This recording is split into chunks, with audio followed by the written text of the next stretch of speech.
Yeah.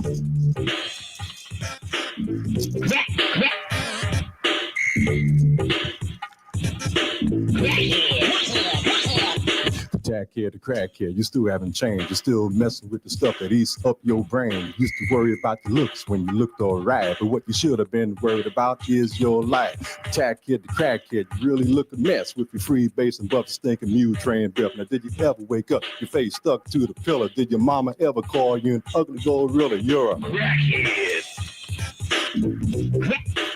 Tell them again, EJ. Crackhead. Leave it alone.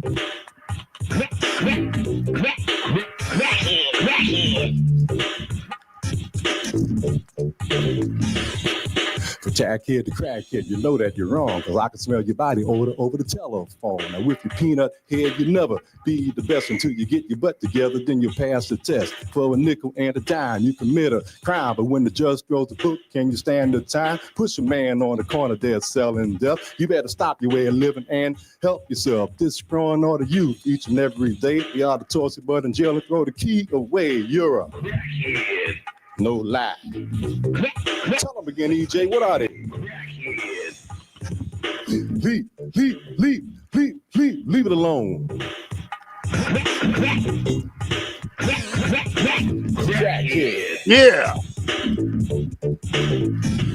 You used to be an A student trooper in your school, but now you're standing on the corner acting like a fool, smoking crack all day, wasting your life away. You better stop and listen to my heavy rap today. Listen, life is too sweet. Why throw it away for a $20 high when you get your pay? Now, hey, brothers and sisters, have you lost your head? If you keep smoking crack, you're going to end up there. You're a crackhead. You're a crackhead. DJ, tell them one more time. One more time. Leave it alone.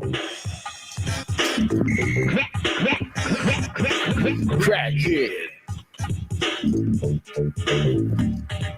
From jackhead to crackhead, you still haven't changed. You still mess with the stuff that drives you insane. For many years ago, it was LSD. Now when you walked around bugging in society, now the times have passed. You still high as a kite, but instead of LSD, now you're smoking a pipe. You're a crackhead. EJ, I don't think they heard you. Tell them again now. Crackhead. Leave it alone. Leave it alone. You're a crackhead. All right, check this out, homeboy. What's the matter with you, fool? Tell me, have you learned that when you mess with the fire, your butt gets burned? Yeah. Young people in the world, when the pusher man comes, just tell him to go and give his mama some. You're a crackhead. One more time, EJ. Leave it alone. I don't think they heard you, EJ. Tell them again. Oh, we heard it. We heard it. One more time, you're a crackhead. Leave it alone.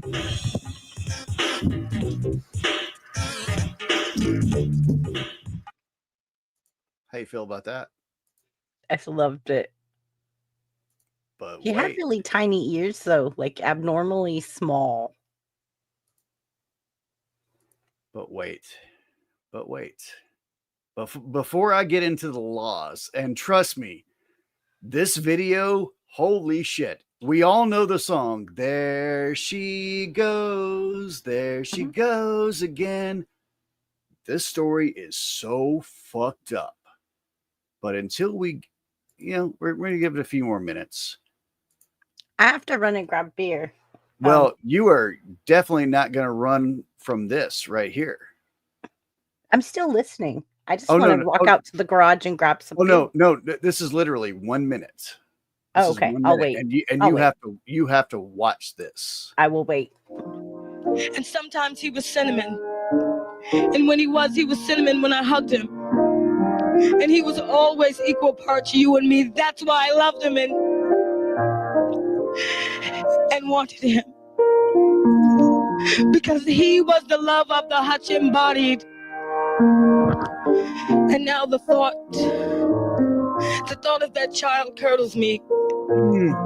And I Oh, Lord! I only thank the benevolent God for being wiser than me.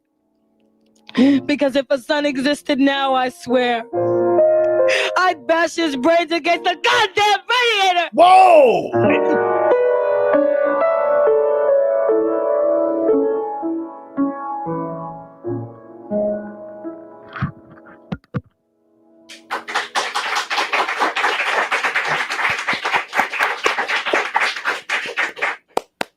That was beautiful, Precious. I fucking love that. I fucking love that. I'm so sorry. I love B-rolls like that. I do too. I just was like, that last part was like, where did this come from? That benevolent son. Thank God there's a God. I'm not even going to the next part. Yeah. Go grab yourself a beer. Go grab yourself a smoke, lady. Oh, I got one of these so I can be in the house. Because I guarantee you are not ready for what's coming up with this song. Look, I got one. What you need to get one of these. You need to get one like the I have battery one and of the those. refillable tank. It's a smock, but I need a coil for it. So yeah, those are like there's no telling how many dudes' penises have been on that device you just put in your mouth. I sterilized mine. Okay. I always wipe them down with Clorox wipes when I get them.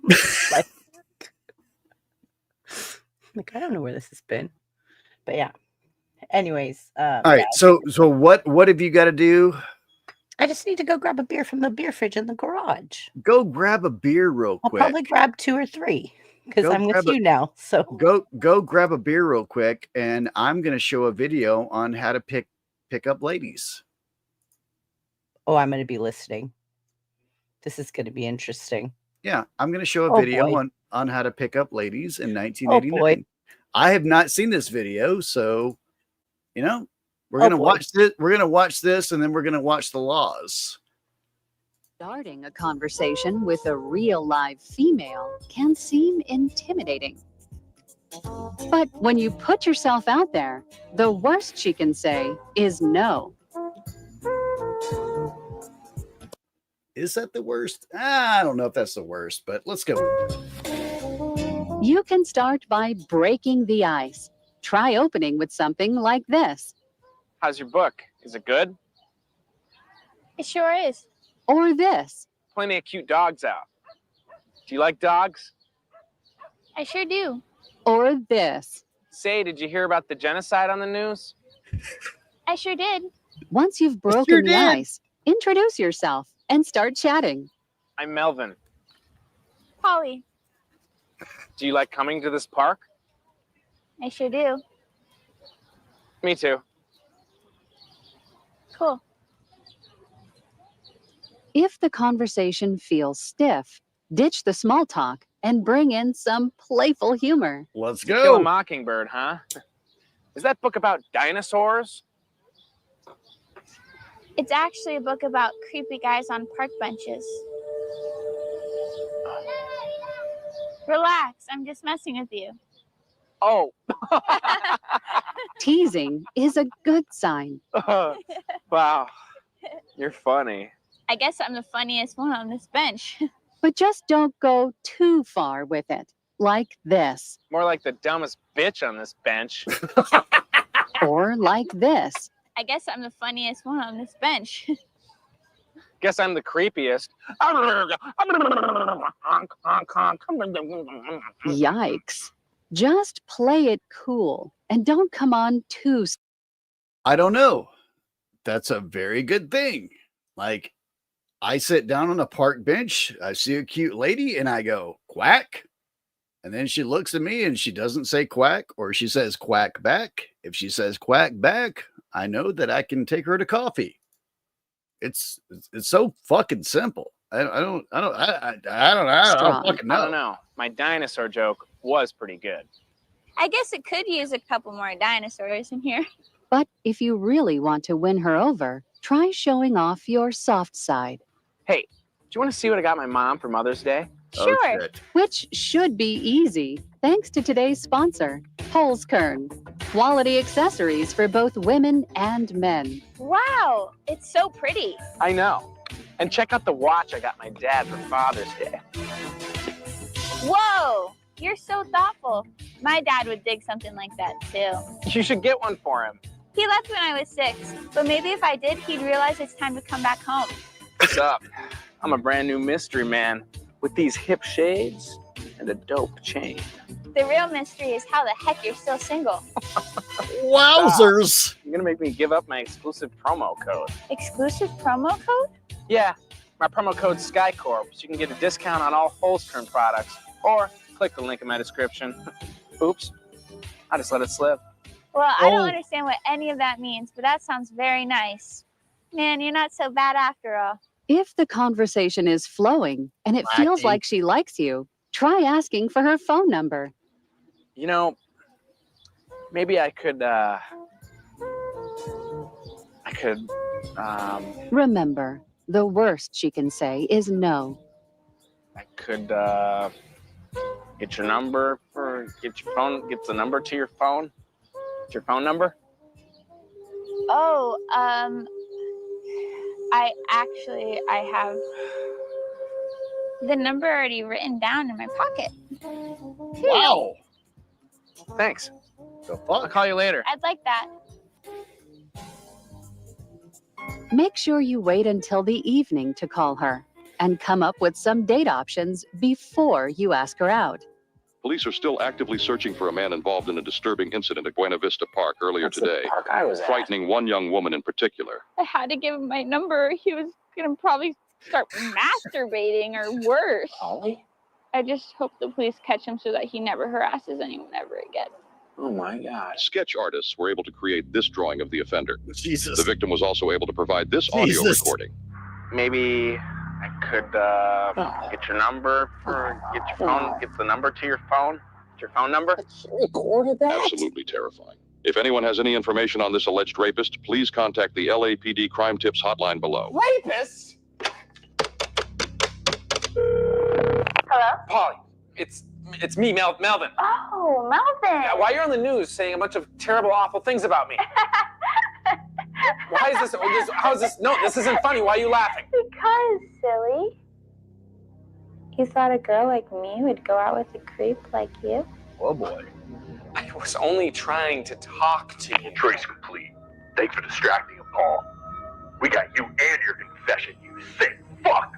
Who is this? Polly. Police! We have the area surrounded. Oh shit.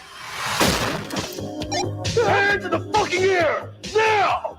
I was just trying to ask her out. I swear. Girl, I got the perfect first date spot. Guantanamo Bay, Cuba. Shooter, on the ground! No! I can't go to jail! He's making a run for it! Stop! Oh, he's making a run! The worst type of prey. Isn't.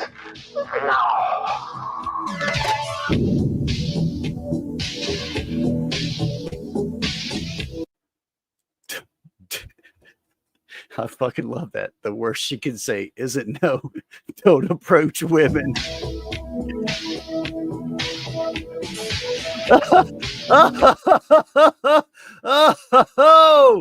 Oh, that's so funny. The worst she can say isn't no. Don't approach women. Fucking love it. Oh my God. Oh my God. I'm already too buzzed for this. This is going to be fun watching this video. This is definitely going to be fun.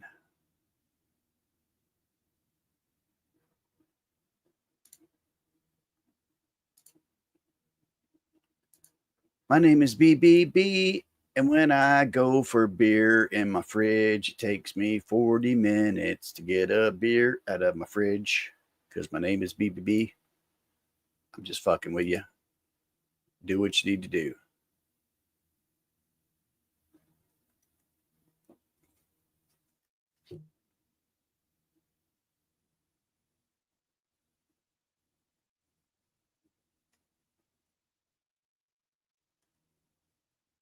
because I have got so much stuff in my watch later that just is weird. Like this. This is just fucked up. This is just a truly fucked up. Have you guys ever heard the sound of a guitar string cooling down a piezo contact mic? Well, I hadn't either until the other day. And now you guys are going to hear it too.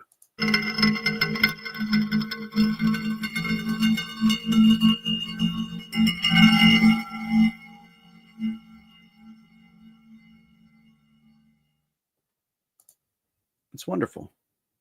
Absolutely wonderful.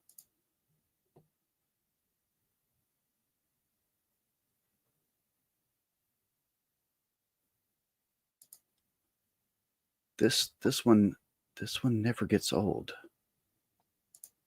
Where did it go? Where did you go? Here.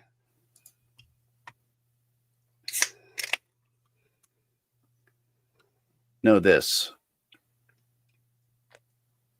This is what I'm going to cut out. This is going to be the ending of my videos.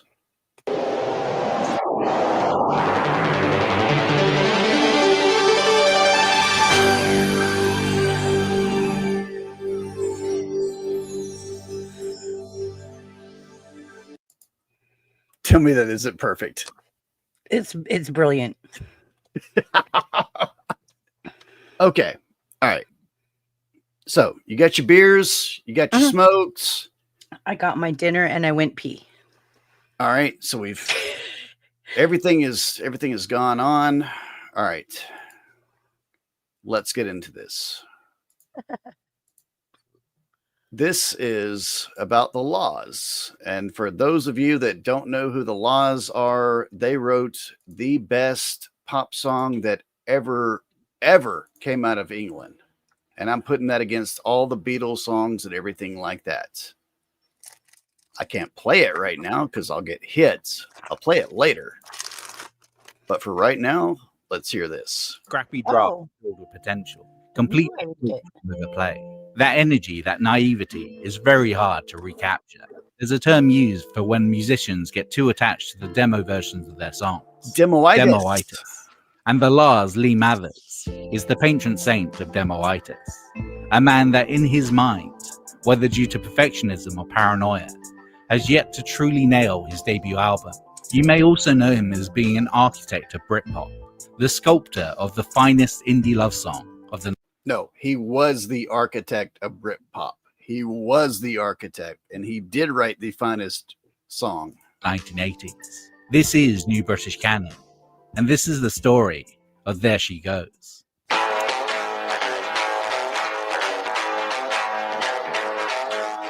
Mike Badger formed the Lars in Liverpool in 1983, with Lee Mathers joining a year later on guitar. Various coincidences convinced Badger that their union was kismet. Though Liverpool natives both had been in London at the same time, had met up and concurrently discovered the left-of-centre work of Captain Beefheart. Yeah, her eyes are in blue, billion miles. Badger's subconscious sealed the deal. I had this dream about the name The Lars. I hurried back to Liverpool, and as I got off the coach to go to my Mars, there's Lee at the bus stop. It was a signal. I phoned him up the next day, and we got together in his sister's bedroom with acoustic guitars and wrote My Girl Sits Like a Reindeer, which became Feelin' after I left.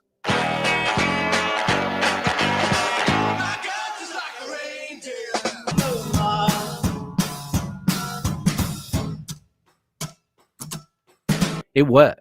So, BBB, or I'll just go Chrissy. Chrissy, how familiar are you with this band?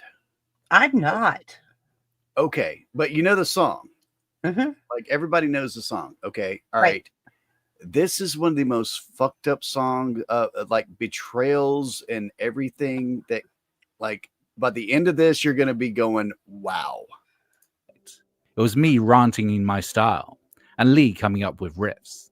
Though music in 80s Liverpool was defined by the Eric's Club scene, the art school likes of Echo and the Bunnymen, Teardrop Explodes, and Awesome. Wah. Awesome.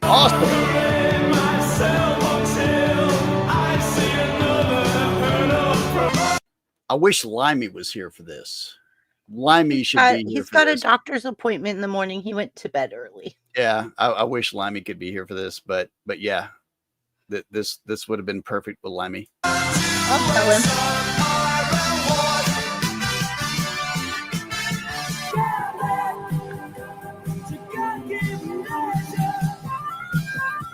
The La's marked themselves out as separate, embodying a ramshackle, skiffle, rockabilly sound, and acoustic guitars in a time when electric was king.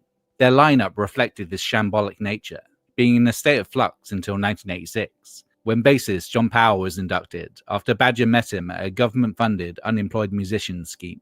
By this point, Mathers had started writing and singing his own songs, in contrast with Badger's, leaning towards British invasion-era pop. When I joined aged 19, Lee played me Son of a Gun, Doldrum, Freedom Song, and maybe another. Run, run, rabbit, run, your son of a gun.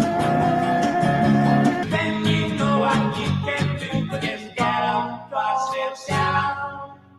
I'm not scared to die, God help me. We went to... At that time, about 25 lads in Liverpool knew about the La's. But it was obvious that Lee was on a par with all the classic 60s and 70s stuff I was listening to.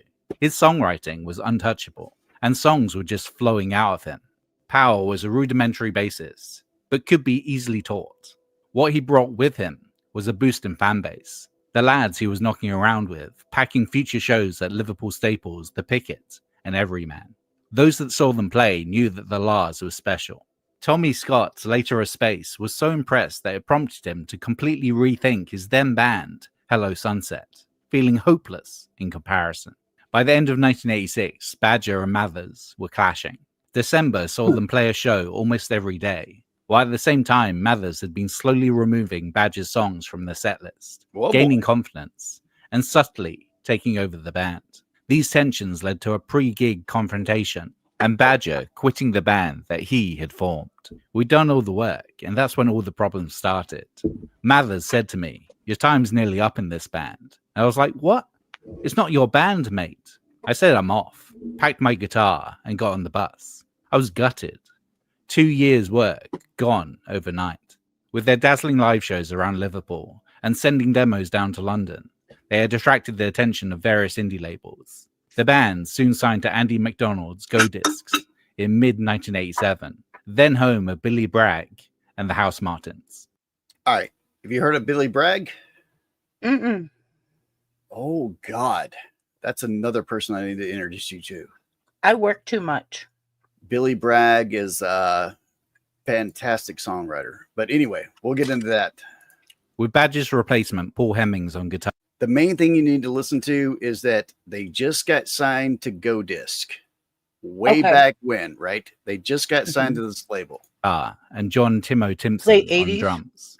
The La's released their first single, The Waltzing Desire mid, for Escape, Way Out, Mid to late. in October 1987. Give it all you got now. Sing Yeah. Give it all you got now. But while recording the single, they would encounter an issue that would recur through the history of the La's. Lee Mathers found it hard to capture the band's sound in the studio.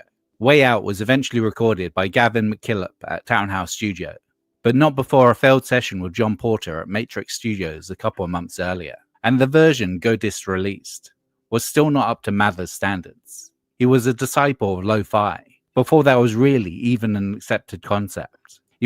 There is nothing wrong with lo-fi. I love lo-fi. I love it. Me too. Love it. Wanted a warm analog sound, full of life. I sleep to he it. wanted the organic hisses and hums of early Mono, Who and Stone singles. Substitute your lies for fact. I see lies through your plastic. Just no place for body. In Mathers' opinion, despite their poor quality, some of the La's demos approached this feel. This I came for all mankind to sail away on the ocean's wave. I know you can't stand on your own 2 feet. Love is all, the world will fall, but this is all we came here for. But in the age of digital recording and synthesizers, few studios and producers were able to get him what he wanted. And so began his quest to find the right sound for the La's debut.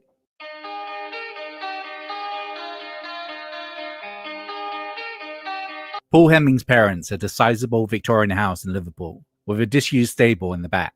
It was here that the La's would rehearse for a few months in 1987. During this time, they would record the only track officially released by Go Discs that fit Mather's elusive search for the correct audio feel, the feature B-side, Over, recorded in a barn on a tape deck. One song, Chrissy, out of all of that, one song got released. It gets worse. It gets worse. Lee loved Over. My mum had bought me this ghetto blaster tape deck, and he used to record everything on that, just to remember things basically, little fragments of ideas. Over came together incredibly quickly.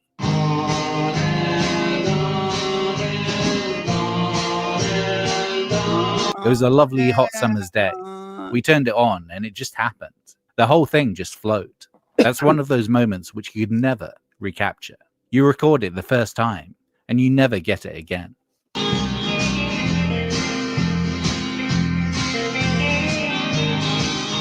It was also around this time that Mathers wrote the band's signature song, There She Goes.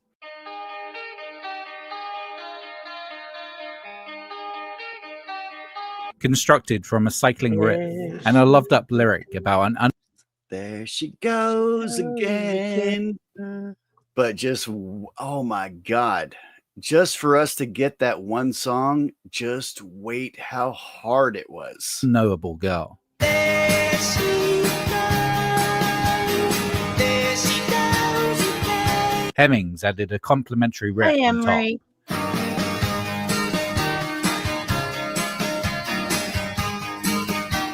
And with a touch of the Velvet Underground's There She Goes Again.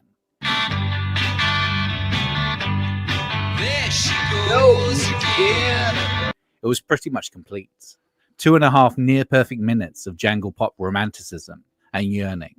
Racing through my brain, and I just can't take. The first time the band played it live at the Picket in June 1987, the crowd could tell that this was a hit. Yep. Even with a jarringly different middle eight.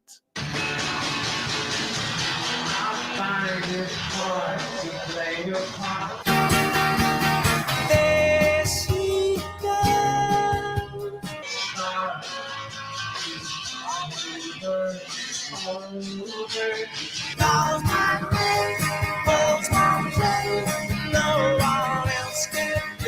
Though referring to the female she throughout, many have speculated that the song is in fact about heroin addiction, a key line seemingly implying that the love is for the drug.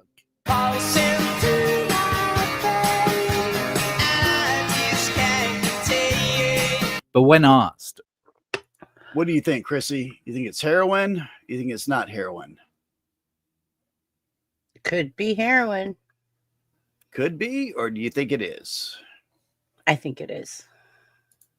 all members have denied their association.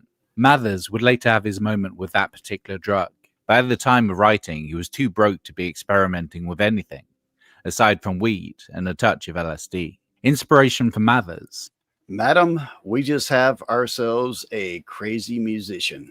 Was always a bit more cosmic than most. Exactly. The phrasing, the rhythms just come to me. Just wait. I'm like, believe me when I'm saying this to you, this gets so fucking insane. Like the whole running through And my then I veins tried- thing.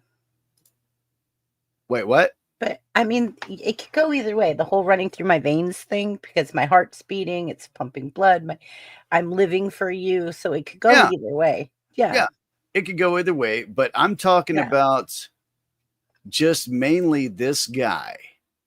Holy shit. Holy shit. This gets so crazy. Trace over them, like with tracing paper. The words are Like when you see who they have influenced, what they have what this one band did, you are going to you're gonna puke. You're just gonna throw your guts up. Melody. I usually take 5 minutes to write a song. It just happens. Yeah. It's like a medium. His mind takes over. It's when he's not there, he gets all his information, right? I'm not talking about drugs or anything, but the subconscious is always better than the conscious. There's star material, not like pop star shit.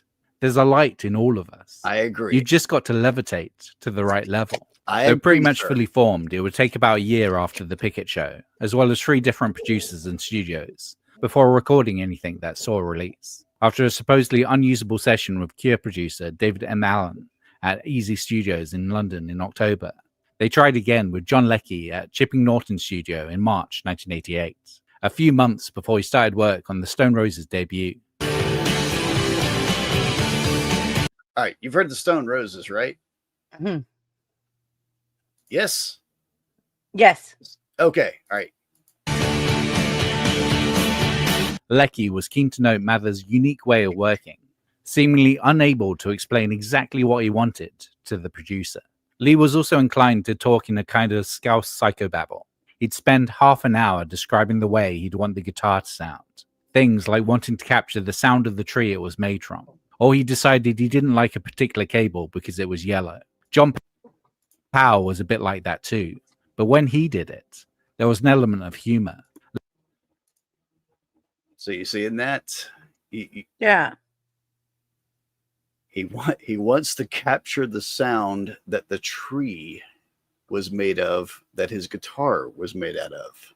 Lee seemed serious. Mathers knew his songs were good, but in the studio, he was never able to capture the feel of the demos. Stuck burning through label money with nothing to show, Go Discs momentarily halted their wages. This, plus playing the same songs again and again, hoping for better results, wore on his bandmates. After Timo left in late 1987, the band cycled through 2 other drummers before settling momentarily on Chris Sharrock in mid-1988. Hemmings also departed before the single version of There She Goes was recorded. The guitar here played by John Boo Byrne. It's hard when you're repeatedly trying to capture in studio something that had a great degree of spontaneity to it, as those early demos did. That was quite frustrating for Lee. You went into studios and it just didn't capture it. You didn't get the same sound.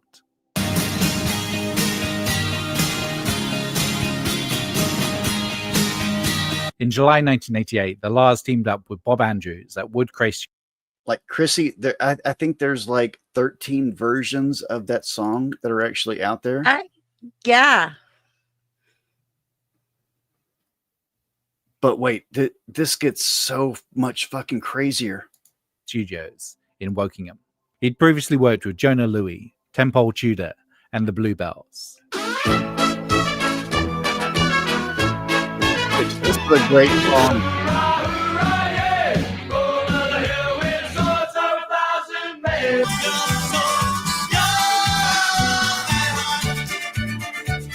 But as all would, he found working with Lee Mathers challenging. By this point, Mathers was asking engineers to set up microphones in trees. And in another session, inside a Steinway piano, in the hopes that they could pick up the vibrations of the strings as he sang into it. Did you catch that? Put a microphone inside a Steinway piano so that when he was singing in the studio, they could pick up the vibrations from the strings. I love this guy. He also had become adamant that concert pitch was incorrect and began tuning his guitar to the frequency of refrigerator buzz. While we got on quite well, it was hard to deal with. I love him. We were in a residential studio, so after dinner I might mention something the song needed, and Lee would be, right, let's do it now. And we'd go back in the studio at 11 o'clock at night. Then the next day he might not like it. Then another day he might like it again. But I had to strike while the iron was hot. From these sessions, Go Disc claimed a version of There She Goes for release in November 1988. With its punchier 2-bar introduction and Boo's beautiful bell-like guitars that justified journalistic descriptors like jangling and chiming, the song failed to crack the UK Top 50.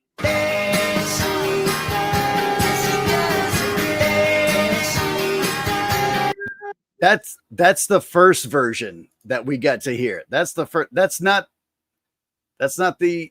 Oh, The sound this is Mathers so wanted crazy. still evaded him.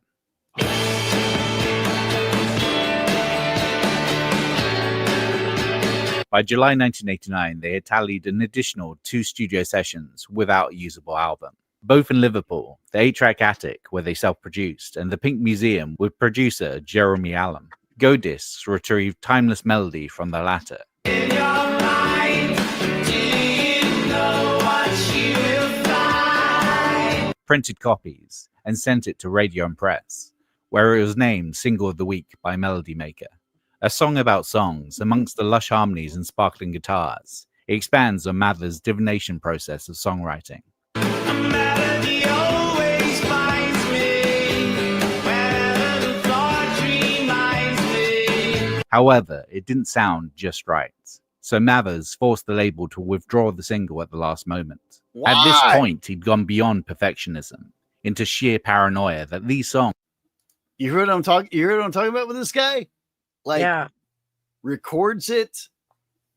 The label has to come in and basically steal a song and say, we're fucking putting it out. We're not paying you anymore. We're putting it out until you start playing some more stuff. And they're like, okay, fine, fucking put that out. But we're going to keep working on this first album still in our third studio now.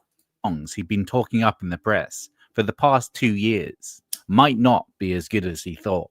The La's had existed since 1983, and by mid-1989, they had released 2 singles. By now, the La's consisted of Mathers, Power, Barry Sutton on guitar, and Chris Sharrock on drums. With a vested interest in getting a La's album in the can, label owner Andy McDonald set the band up with Mike Hedges of early Cure and Banshees fame. Doesn't he look like Ben Affleck there? Yeah. Yeah, that's the guy. That's the lead singer of The Cure. He looks like Ben Affleck. Like Yeah. a young Ben Affleck. Like, what was Yeah. that? The one he did with Matt Damon, the very first one, Good Will Hunting. Yeah. How about them Yeah. apples?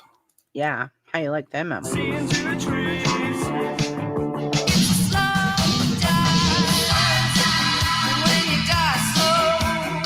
While on its face an odd fit, the La's not being reverby post-punk types, Hedges had recently acquired a 16-channel mixing desk that had been used at Abbey Road.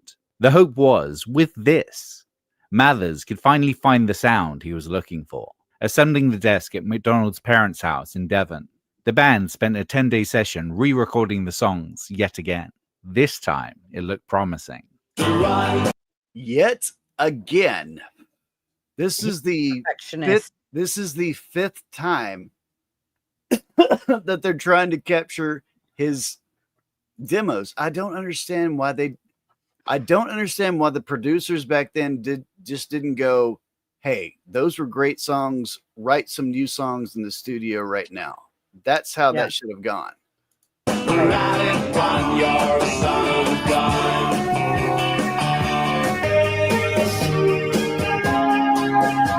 Another one.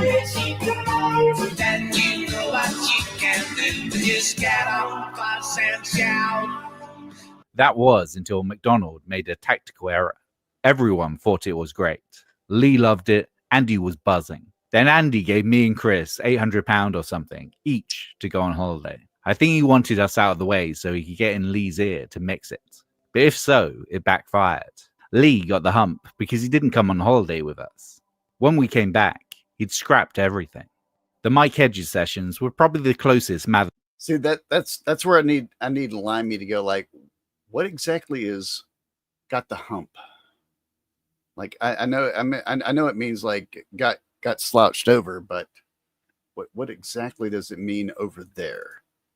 Mathers got to what he wanted, Right. but has since said that shelving them was an attempt to take back control of his band. That as they had briefly left for Hawaii, they weren't as committed to the music as he was. His print the legend excuse was that the desk wasn't coated in the original 60s dust, and therefore couldn't possibly sound right. Did you hear that? Yeah.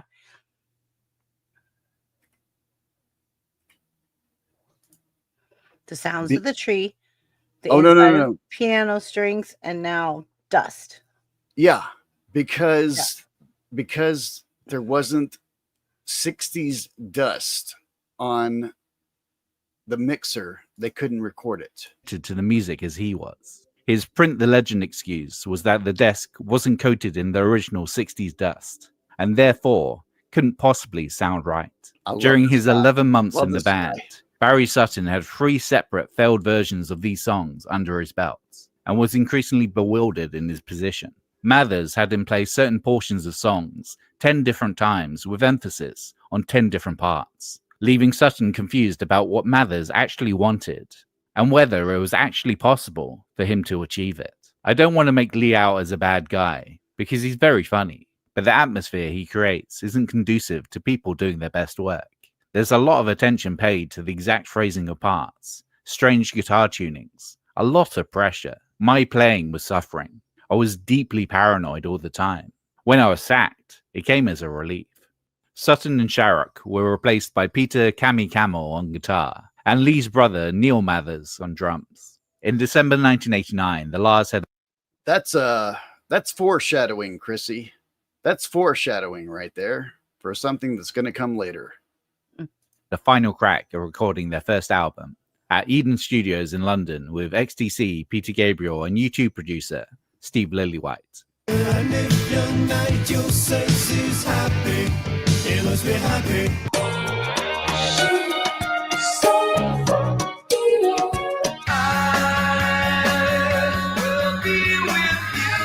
I know that one. Initially, Mathers was impressed by this last-ditch attempt. You don't know XTC? Oh, madam. After this is over, I'll play an XTC song, even if it gets me hit. I'll play it because it's so damn We good. can do it backstage so you don't get hit. I don't care. Okay. We'll do it live. Producer. Talking to Sounds in January 1990, he called him patient. He's got focus, and he's a producer in that he sets the environment that we work best in. But as always, Mathers got in his own way. I knew the songs were absolute diamonds, but getting them on tape wasn't so easy. Lee Mathers had this blueprint in his head for the record. It was like an acid trip that kept coming back to him, and it would mess him up. We'd record 6 songs that were fantastic, but if there was one thing wrong on the 7th, he'd be convinced that everything else was terrible, and we'd have to start everything all over again. Lillywhite's go-to methods of click tracks and recording piecemeal were anathema to a band like the Lars, who wanted a lively, organic sound, but still they were making progress. According to Mathers, the sessions broke down when he found a dossier titled A Producer's Guide to Dealing with Lee Mathers, a list of do's and don'ts to temper his more eccentric tendencies. Oh my God. Did you hear that? There's actually a book, How to Deal with This Guy in the Studio. I still love this guy. He's just a perfectionist. No. He has something in his head that he wants it to sound like. All right. All right. Here's my honest opinion about people like this. It's people like me. You don't give people like me a record deal because we fuck it up. It never is correct. We never like it. We like recording in our own bedrooms and making shit like that, and then just giving it out to friends. That's what I think happened here. A blow-up ensued, resulting in the band walking out the sessions, never to return. Over 3 years, the Lars had gone through 8 producers, 9 studios, numerous... I will, here in a little bit, Chrissy, I'll send you one of my demos. I'm not going to play it out over here, but I'll send you one of my crazy demos that I made. Yeah. Bandmates, and cost Go Discs at least £1 million. And they still had no album to show for it. The label had allowed their artist to follow his muse and got nothing in return. So in an attempt to recoup some of their losses, they rehired Lillywhite to put the album together from available tapes and released it as the band's self-titled debut in October 1990. Neither the title, artwork, nor tracklist was chosen by the band, but still it featured 12 of the tracks they spent most of the band's lifetime trying to capture on record, including the spirited Mersey beat of IOU. I know you the cribbed I Feel Fine motif of Feelin'.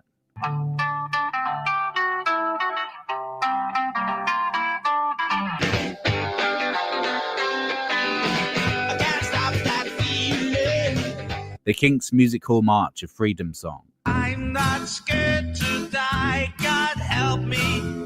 We went to the same. And the Bo Diddley Shuffle of Liberty Ship. I gave all mankind sail away on an ocean wave. And though written 4 years earlier, the eponymous Son of a Gun had begun resembling Mathers. He was big by the 20th century. A man who had become stuck inside his own head. Now he's doing time in the back of his mind. He could hit them outside. But it's really sad because, as I Shit. What's going on with my phone here? Yeah. I sent you a message, Chrissy. Check that out. Yeah. Thank you, Caldy. Yeah. Wait till the Got end it. of this. But I will. I got it. because this is gonna get, SoundCloud. yeah, this is gonna get Yeah. so much crazier. say I got it. during the I'm not recording, gonna he watch would it. start playing a song, another song, and I said, "Oh," it was like, "Who did that song? That's a great song." He goes, "No, that's mine, La." I said, "Oh, can we record it?" He says, "No, that's for the second album." And I remember this song called "Fishing Net." It was a great song.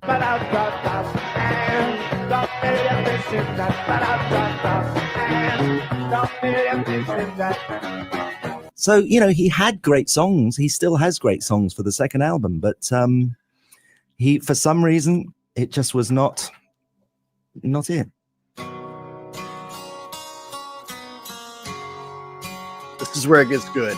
Upon the eventual release of the La's self-titled album, it was greeted with warm reviews and entered the UK chart at number 30. Preceding its emergence, Go Discs tried again and wrangled the Lily-White version of Timeless Melody to an actual single release, peaking at number 57.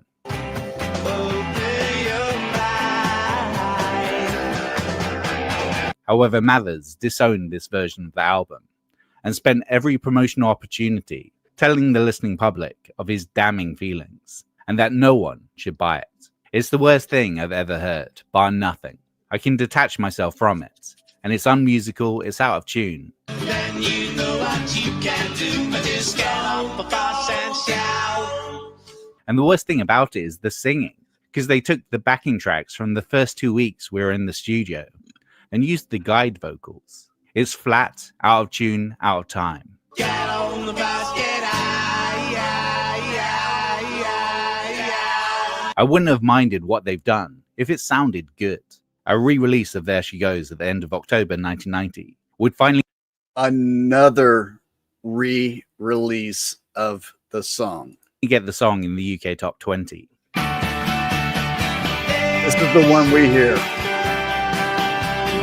Where it remained for 3 weeks, helped in part by radio DJs playing it to celebrate Margaret Thatcher's concurrent resignation.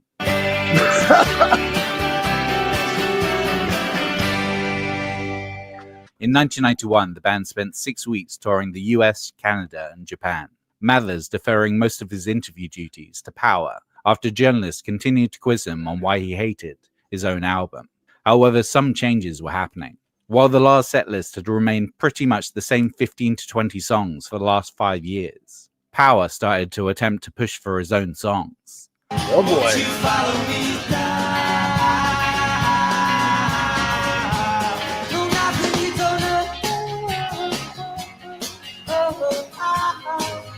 But like before with Mike Badger, Mathers was unwilling to cede control. When they played a show at the Town and Country Club in London, Mathers refused to sing harmonies on Follow Me Down.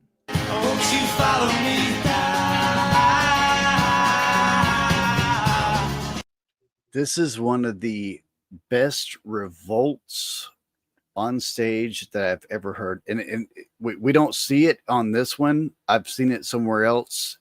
It is brilliant. It was guitars down and head to head between me and Lee. It was always, you know, if you're not going to sing on my song, I'm not going to sing on your fucking song. Just schoolyard shit, like. So I just started shouting into the mic, sing the fucking backing vocals. And then we stopped. and it all went off. Literally. By December 1991, John Power, vocals. the only person to stick by Mathers through the full length of their studio hell, walked away to form his own band, Cast. Just walk away, walk away, walk away. Though the La's pretty much ended after John Power left, there were still fleeting appearances from Mathers. The band supported Oasis in December 1984, with Cammy now playing bass. You see the foreshadowing now, Chrissy? Mm-hmm. Yeah. The two brothers. Mm-hmm. A new Like, take a look at that. Doesn't that look like Oasis? Mm-hmm. That literally looks like the guy from Oasis. crew, Lee Garnett on guitar. The band just jamming on There She Goes over and over again while high. The power being cut after they long exceeded their stage time. Rumors swirled that Mathers was deep into heroin, had a personal collection of authentic 60s dust, and perhaps most troubling of all, he was still trying to record his first album. The La's missed their moment. Around the time of Way Out in 1987, they were being heralded as ones to watch. If their debut had arrived a month or two after, they, with The Farm, could have maybe got a late 80s Liverpool moment together. Instead, in the time it took the La's to release one album, Manchester bands The Stone Roses and Happy Mondays emerged, rose, and were on the way out. They had delayed for an entire musical movement. As the 90s progressed, another Northern English band with a 60s fetish began dominating the charts. I need to be myself.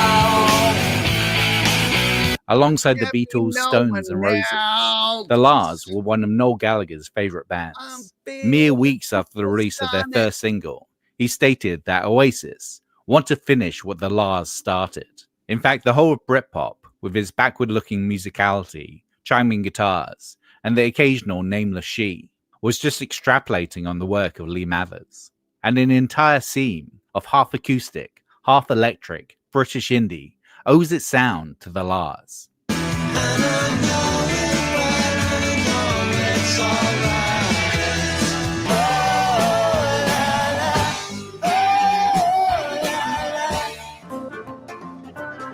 I want to repair your desire. I still need you, but I don't want you. I saw the choral open up for Supergrass, and my God, madam, those young, this was early 2000s. Those young gentlemen were so damn high, they had no idea what city they were in. Wow. And I know that because we talked to them, and they had no idea what city they were in. They were gone. Like Supergrass was, those guys were cool, but these dudes were gone. You know.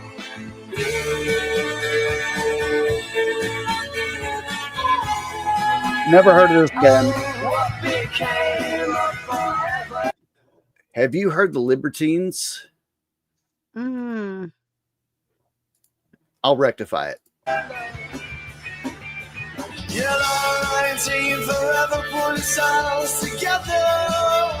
don't know too many British bands. I jump on that lightning bolt. Yeah, I remember seeing the weather.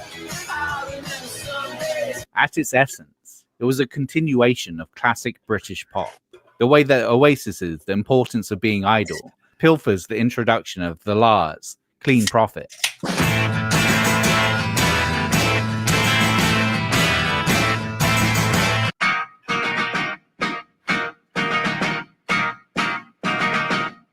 Which in turn often sounds quite like the Kinks' Sunny Afternoon. Take me,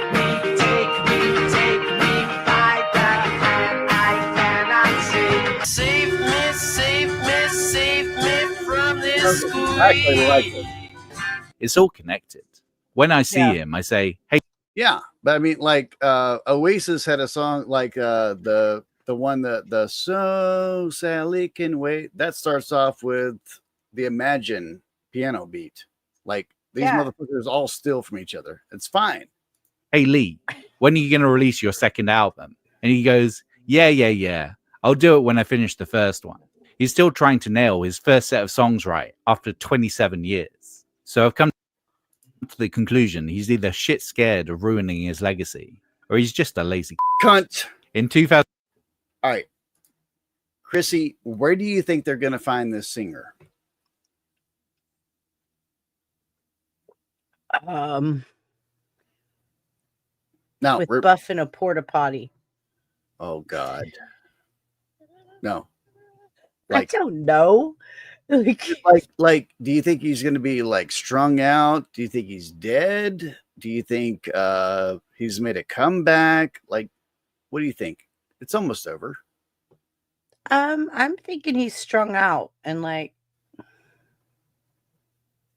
inside his own mind somewhere, but that's just me. All right. 2003, Lars fan M.W. Macefield attempted to track down Lee Mathers, now a reclusive figure rarely seen in public.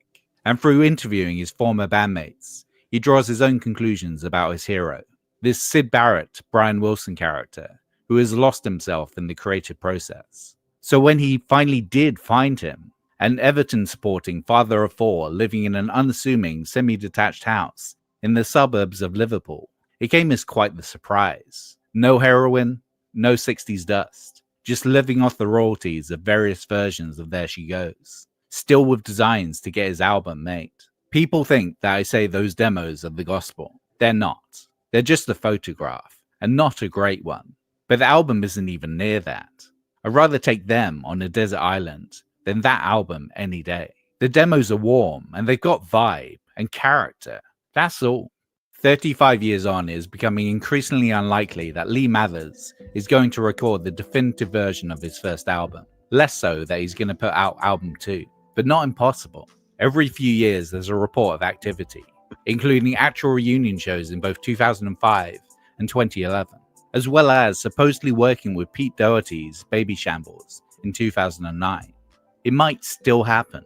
Until then, his genius lives on, racing through your brain. The songs that it contains, the feeling, that remains. And that's that video. Thoughts? That was really cool. Thank you. I love that kind of stuff. That kind of stuff I love. Like I'll watch that all day. Like now when you hear There She Goes, you're gonna go, wow. Those motherfuckers they sat in a studio for like 5 years recording that same damn song over and over and over. That's insanity. I don't know. There are songs that, like what I sent to you, I can't record that because I can't record it. Right. I'll watch it after. I'll watch it before I go to bed. So my dog has a fetish. She has this obsession with plastic covered cheese slices. Yeah. Actually, you know what? There's very few of us here. Do you want to hear it now? Sure. I have. Oh, shit.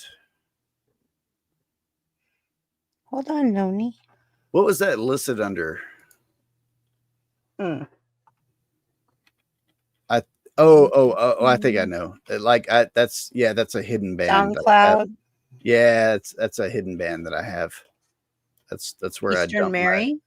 Yeah. Okay.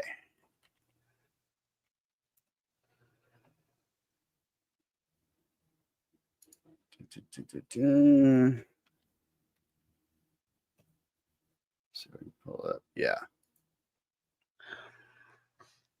Make sure this is it. Okay. All right. Here's the quick backstory on this. Mm-hmm.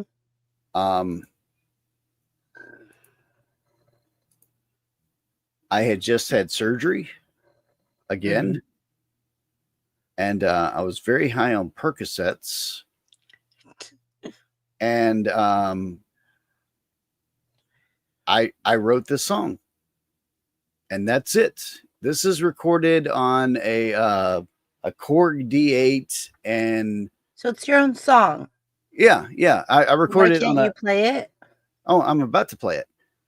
I recorded on a Korg D8, and then I dumped that, and then I finished it on an iPhone 4 Okay. on GarageBand on iPhone 4.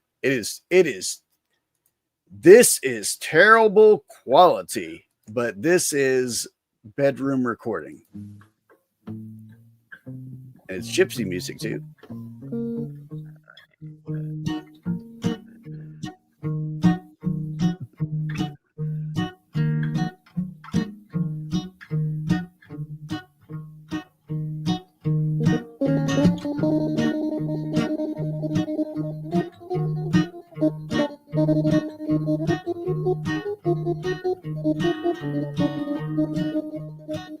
We sing along.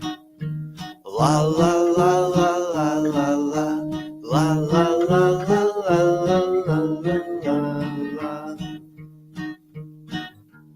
Eastern Mary was a missionary, made her living curing dysentery. Eastern Mary was a very odd woman indeed. She had a boy who was hidden from the public. He went out to the Soviet Republic. He was a very odd man named Gosling B. Mary took him out to the station one day before he went to Siberia on a black train. She said, son, one day you'll come back a king. You schoolboy, he knew his destiny, so he pocketed a pile of beans and flew off with his turbojets. We sing along. La la la la la la la. La la la la la la la la. We sing along. La la la la la la la. La la la la la la la.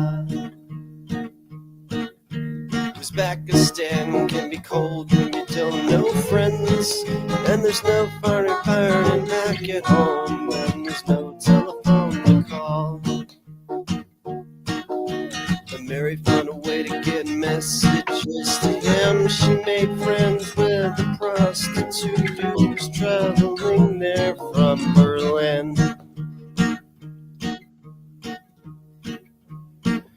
They sang along.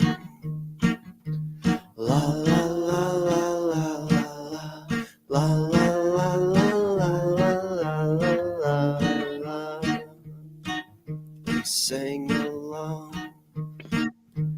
La la la la la la la la la la la.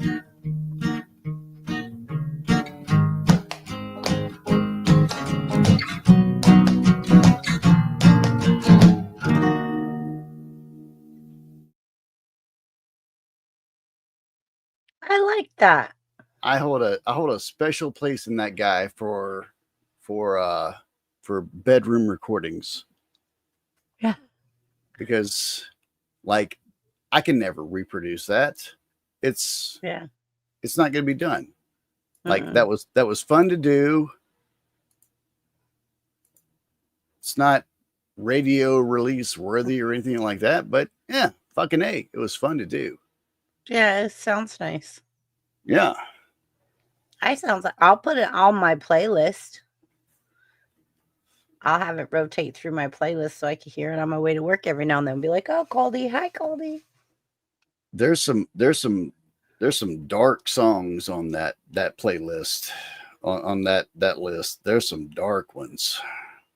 But I wanted to play Sometimes for I you, feel like dark. madam. I wrote some dark songs. Anyway, Sometimes I like dark because it brings out emotion. yeah.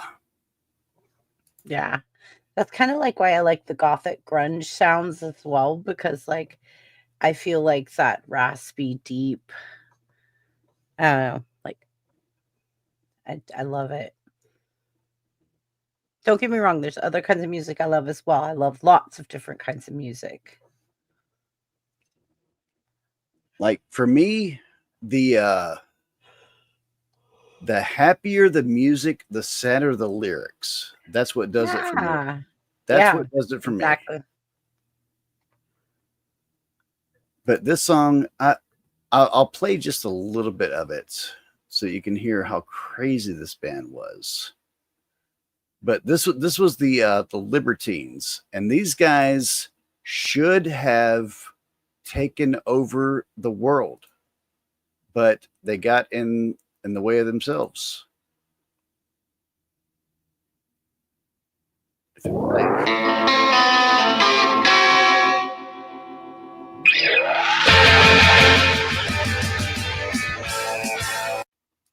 Hey, let me ask you a question.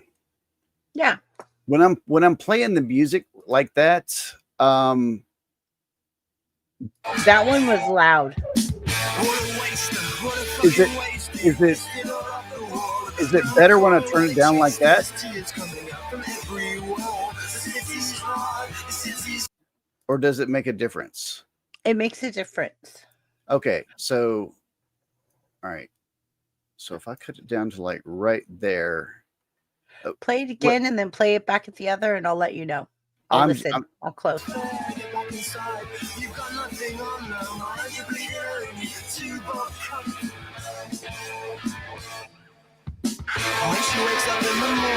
All right. So I'm gonna hit play. I'm gonna shift the volume, and you tell me when it's bad.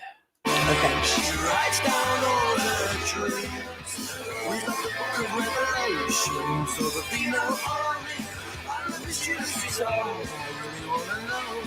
No, where you at was better.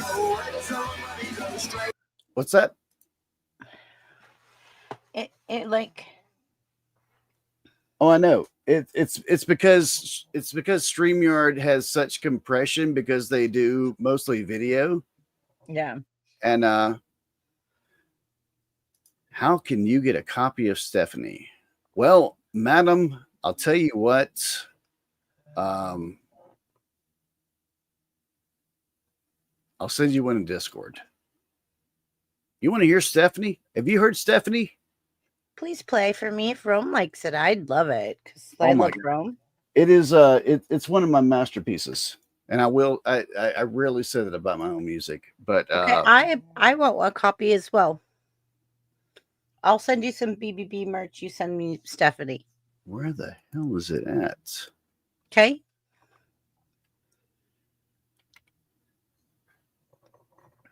All I have is God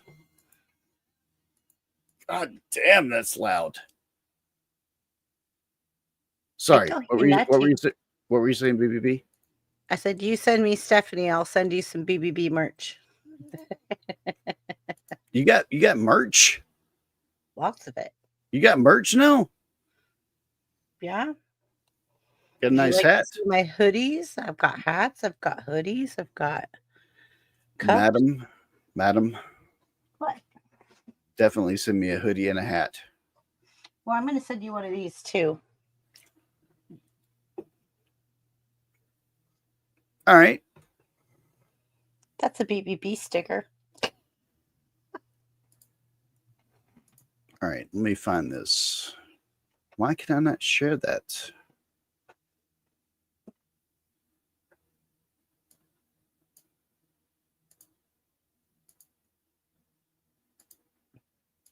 Why in the hell can you not share media player? Hold up. You got to upload it to StreamYard? I think it's on SoundCloud. Let me check. If it's not, I'll put it up here real quick.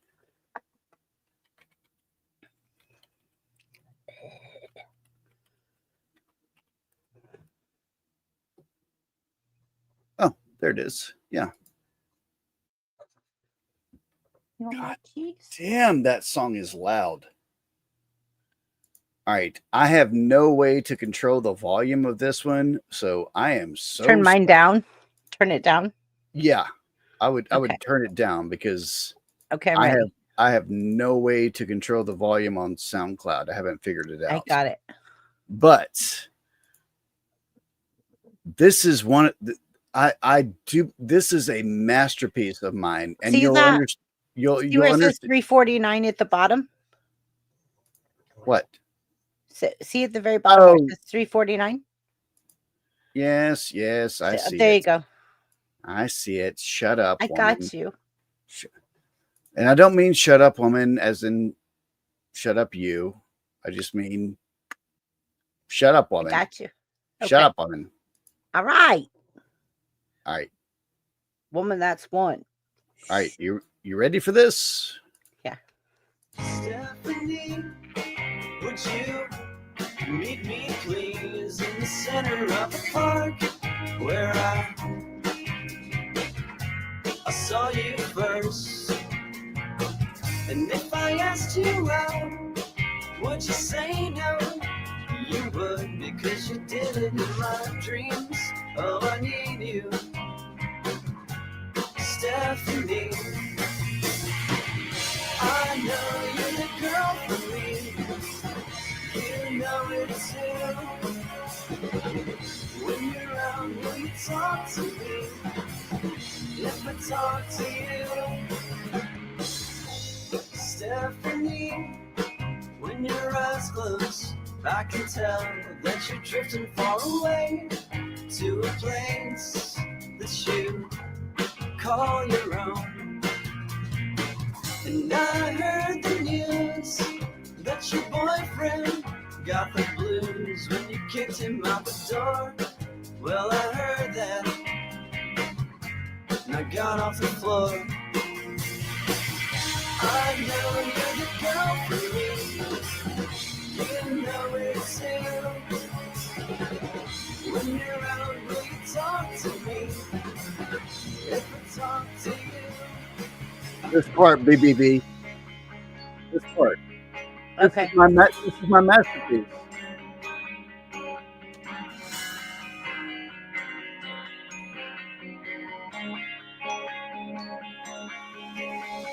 When will we meet?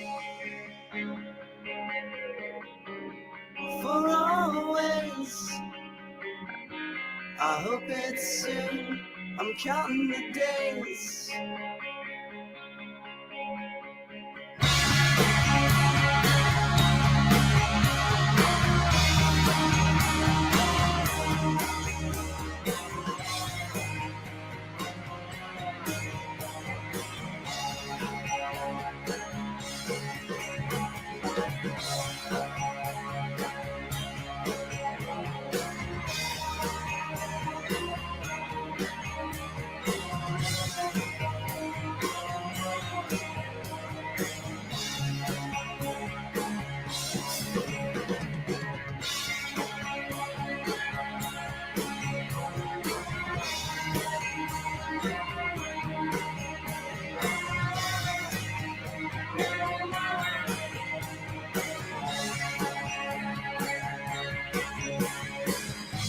Stephanie, would you meet me, please, in the center of the park where I saw you first? And I know you're the girl for me, and you know it too. When you're around, will you talk to me? If I talk to you, when you're around, will you talk to me? I hope you do.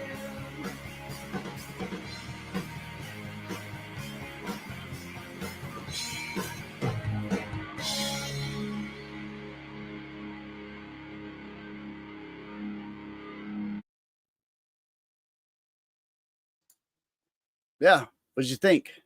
I love the tempo change, like right when you say like right here, like where it goes like into that dramatic more. I like it. You want to hear another? Yeah. What do you want to hear? A sad one or a happy one? Both. Good, because there ain't no happy one on that one. They're all sad and they're all Any or I just want to hear another one. Those are awesome. I love it. and that's the bell set that I have. That's why I have a bell set. I fucking love it. I I love love doing that bell right there. sets. Bell sets are so fun.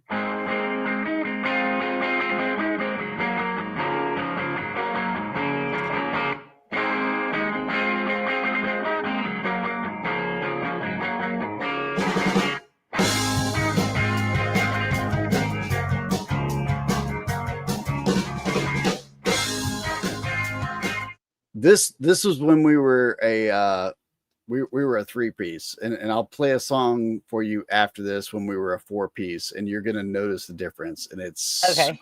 it's so goddamn good. I hear you. This telephone with such good reception. I can hear every breath you taking. Yeah, it's true. I'm more than just a little in love. I'm looking down at cloud nine. And how you get so perfect, not a character flaw. There's nothing that I would change about you. Yeah, it's great that you feel the same way about me. Now I know I'll be happy. Yeah, you're the one I'm meant to be with. It's like a fairy tale turned real.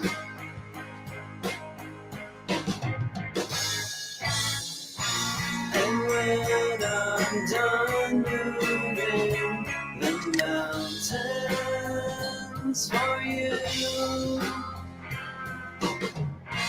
you'll see those stars with a better view.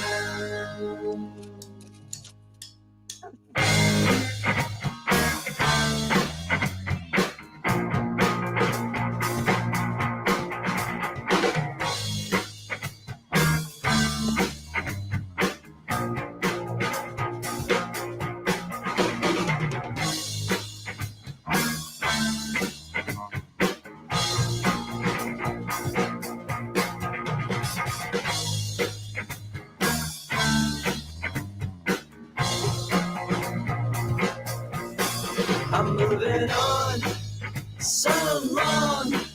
Well, you can thank your lucky stars that I'm not living where you are. I'm moving on so long.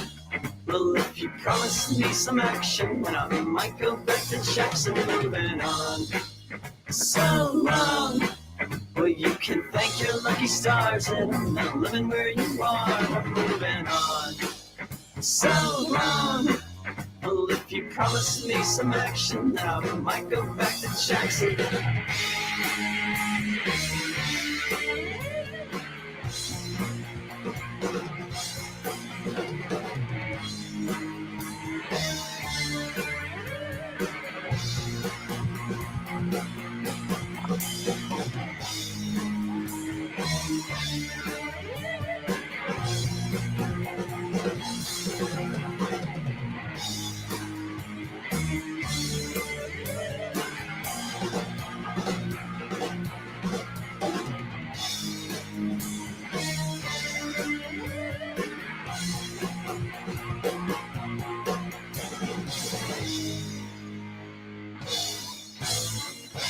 You're not the one I'm meant to be with. This fairy tale will not come true.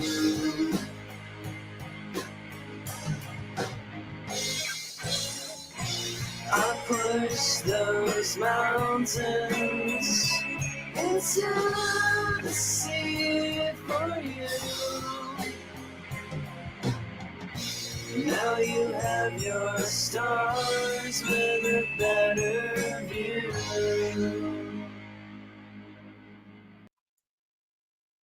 You like it? Yeah. I didn't hate it at all. I enjoyed listening to it. crazy. It's crazy stuff. Now let me play you. Let me play you one when we were a 4-piece, and then I'll go back to the craziness. 3-piece. No, I'll go back to listening to other people's music. You said in chat, and then Moose Man said in chat. That's pretty funny.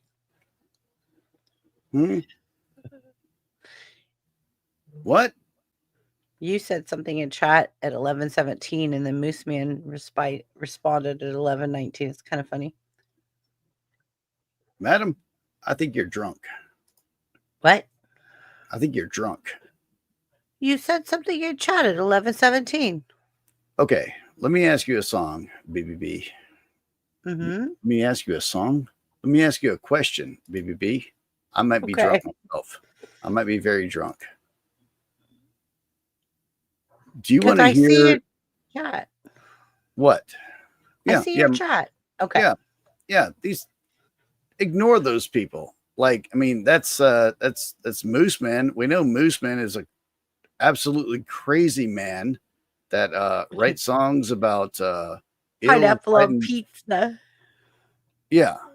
Rome is like a giant woman. Like, I fear her. I think Rome is like a Viking, a beautiful Viking. No. Swords made. That's how I picture Rome, a beautiful Viking swords made. I picture Rome like singing death metal at a funeral, like with makeup smeared on her face, like all wrong, and she knows that she's not supposed to be singing like Megadeth's "You're Go to Hell," but she just shows up and she just sings Megadeth's "Go to Hell" at someone's funeral. That's how I picture Rome. She just shows up. She's a big old gal. So she just comes in there. She just throws her weight around. She grabs that microphone and she starts singing those songs. That's how I picture Rome. She said 997. My goal's 1,000. Damn. A ton. Madam, I'm a ton. Be careful. Be careful, because that night that Caucasian Sasquatch came over here, that was the one time that a guy went, "Well, tell me more."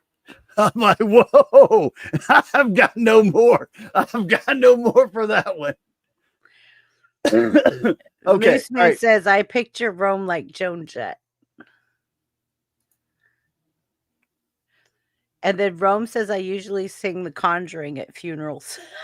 Exactly. Yeah. Like,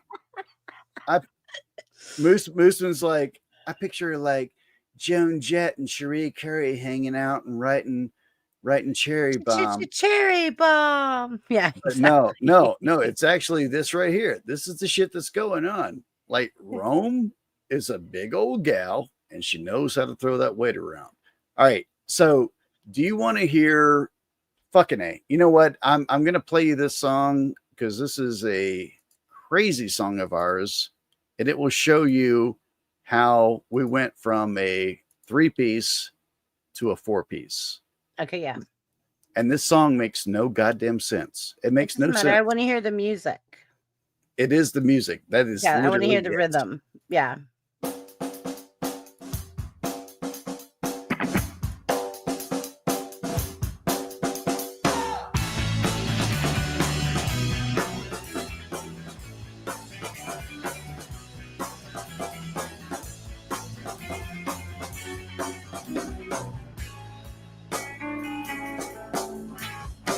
Come back to bed.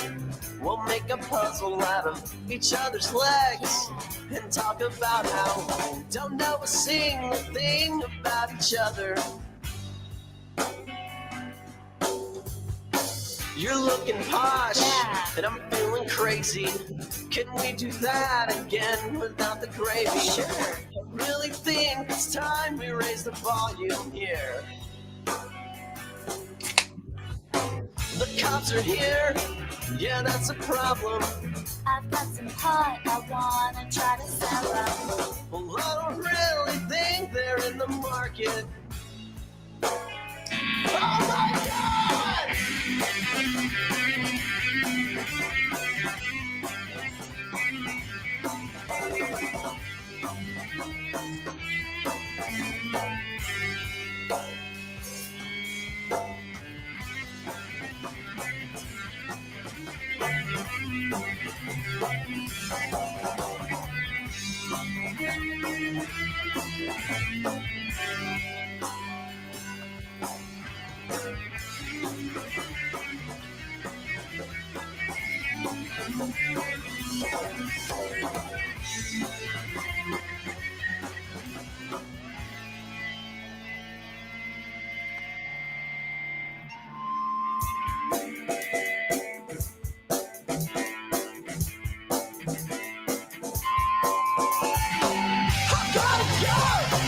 This is a problem, cause this land is run much in the cameras.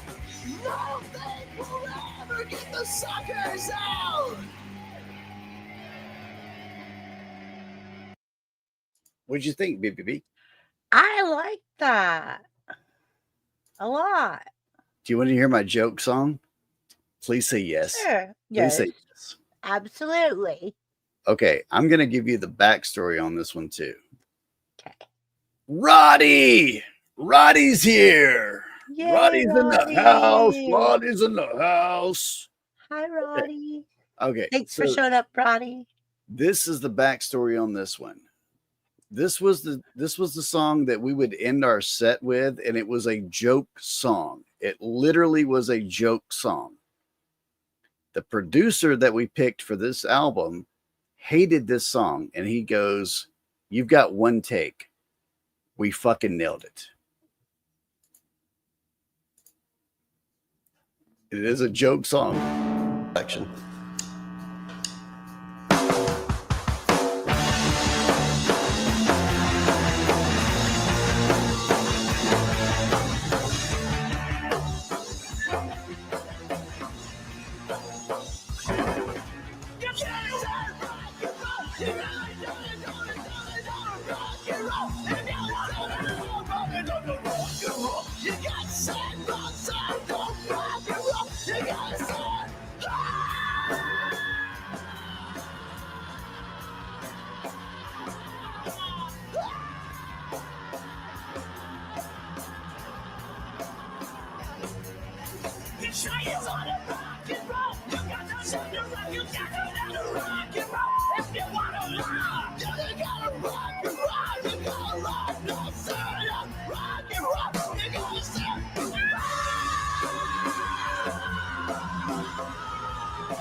Oh my God, I had so much fun. Yeah, that was us. Yeah. Like, did you see my face when that kicked in? I was like, I can't even purred. We were just fucking around. we smoke too much now to be doing that shit, Caldy.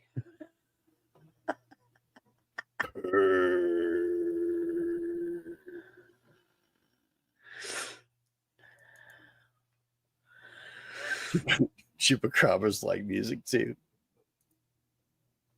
What was the band that I was? Oh, it's going to be kind of a waste now. You had so many. You had so many you were asking me about, and I'm like, no, no, no, no, and no, no, and no. Let me ask you this.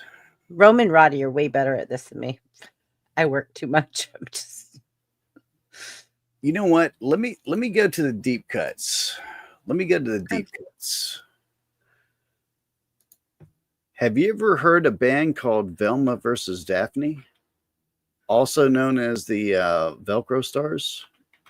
That sounds familiar to me.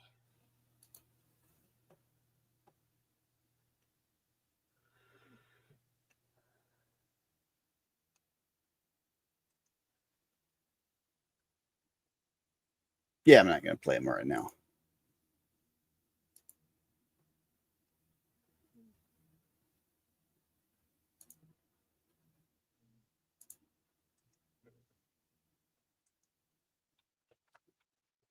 Actually, yeah, I will. Yes, I will. Yes, I will. Yes, I will. Because I would love for you to hear this song right here, Kid Song. God damn, this song is so good.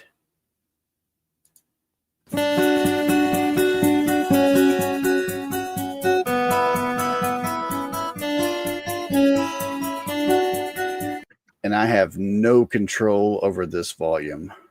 I have looked. Fine. There is no control. I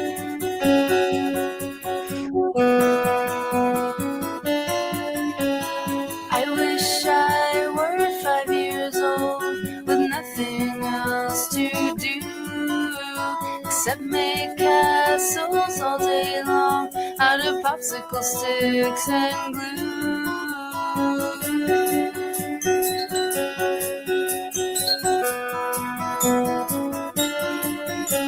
The grass is greener on the other side, I was always told. I used to want to grow up, but now I'm feeling old.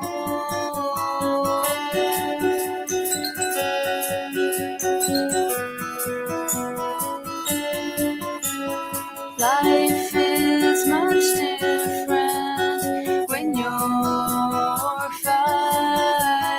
You don't have to remind yourself how to feel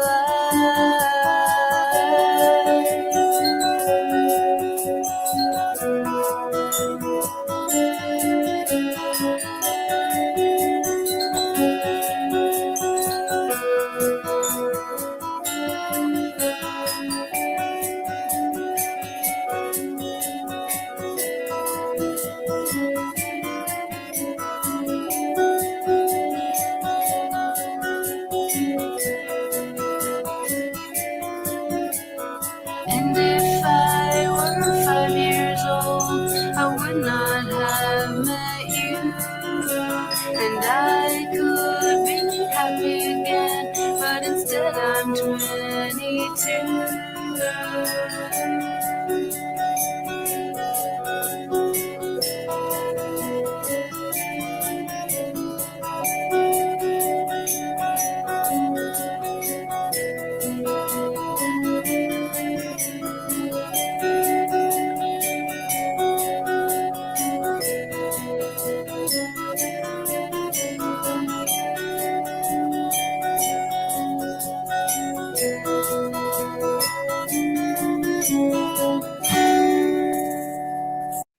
Damn it. I wish there was a an audio control there. You like it? Yeah. I did. I liked it a lot. Didn't sound like you liked it. Sound like you didn't like it at all. You can be constructive. It's all right. No. Himoshima's. What? Is that another one of their songs, or is that another band? No, that's her. That was after they changed their name, they had Hiroshima's Revenge. Yeah, okay. Hiroshima's Revenge. Thank you. So I thought it sounded very similar to that, and that's why I was like, is this the same band? Is this not the same band? They have the same kind of melody chains going on in their music, so that's why. But I was like, it sounds like. Is that why you gave me two band names? No, it's literally the same band. They just changed their name. Like okay. Like the only reason I brought them up is because Roddy came in, and I know Roddy liked them. And it just yeah, because I like them. I was looking for something to play because I was like, holy shit. Yeah, I like them too. That was cool. Thank you, Roddy. Like, It's one of those things where you have a show and you think you're gonna have so many hours, and that just disappears in like 20 minutes. I know. Why is it when we're live streaming, time goes by so fast? It just happens. That's why in radio you're taught to watch the clock backwards. Like everything is, everything is backwards. I'm going to say that top of the hour all the way back. I'm going to ask Chance that. Yeah, you plan everything from the back. You start here, you go like, okay, I'm gonna end with this. I'm gonna have here, middle of the hour, like down here, like bottom of the hour, and then 15-minute break, and then up here. Like that's how we were taught. Huh. So you, Shane, and Chance all worked in radio. Yeah. I literally grew up in a radio station. My dad opened up a radio station in Walnut, Mississippi, and then we went broke for a while. I didn't know we were broke. I thought we were just living in the radio station. I thought that was fucking normal. I thought everybody did that. My daughter had like a really cool friend that she loved to death, and he was like in elementary school, one of her best friends. His dad owned 25 radio stations. Well, that's a man with money. Exactly. That's why they lived on the ritzy part of town and the biggest house on the block. Yeah. Because opening one radio station, there's a lot of stories I have from that picked up from my dad. Like there was so much red tape that he had to go to congressmen to get it passed over. Yeah. And say like, and this look, is California. Yeah. Oh, Jesus. Yeah. All right. So I'm going to start a song and then I'm going to go to the bathroom. Have you heard the Carter administration? Of course you haven't. No, you haven't. I don't think so. I don't think so. All right. I'm horrible with names though. So if I do recognize it, I'll let you know. Okay. Well, let me let you know this right now. The guy that's singing this song is also playing drums, and they've done this multiple times live. Like, so there's no trickery here or anything like that. And the only reason I'm saying that is because last time I had Shane on, Shane was like, that drummer isn't doing that. That's digital. I was like, what the fuck are you talking about, Shane? That you're seeing it. Anyway, so I'm going to play this and I'll be right back. Okay. We can shout the words, the songs our fathers used to talk about. We can use the phonograph to play the songs we figure out. Know the fun and know the fear when songs we never heard appear. We can do a song or two about continues in the job. We can resurrect the summer nights without our shirts on. We can talk, I can listen. I kinda like it, but I think there's something missing. You can stay, everyone, for the way you put my people down for me.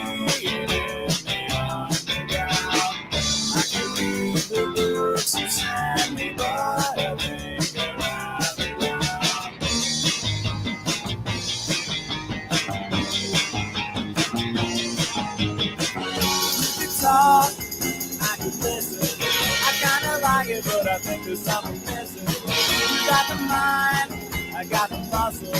That kind of hurry up and get a good trouble. We can shout the words to songs our fathers used to talk about. We can use the phonograph to play the songs we figure out. You can stay everyone for the way.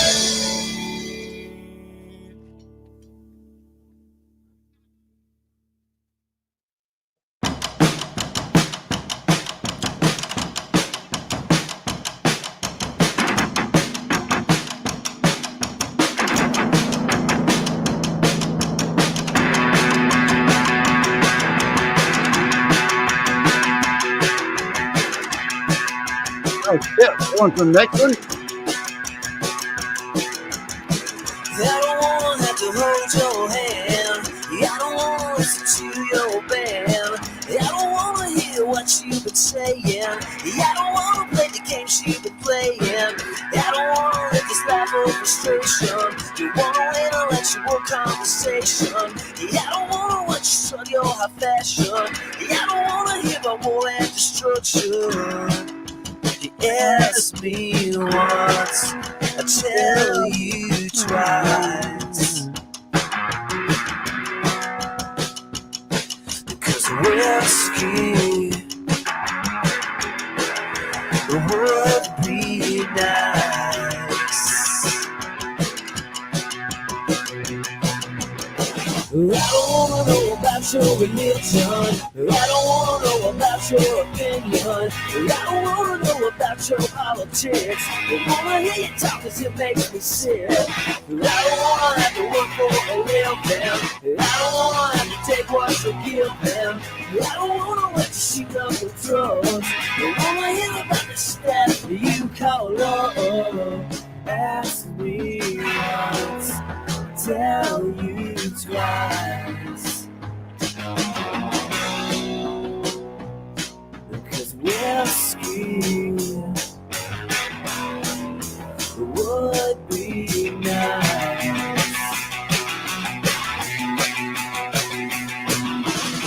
I don't wanna know what it all means. Don't wanna hear about your hopes and your dreams. I don't wanna go to the show. I don't wanna listen to the radio. Ask me once, tell you twice. 'Cause whiskey would be nice.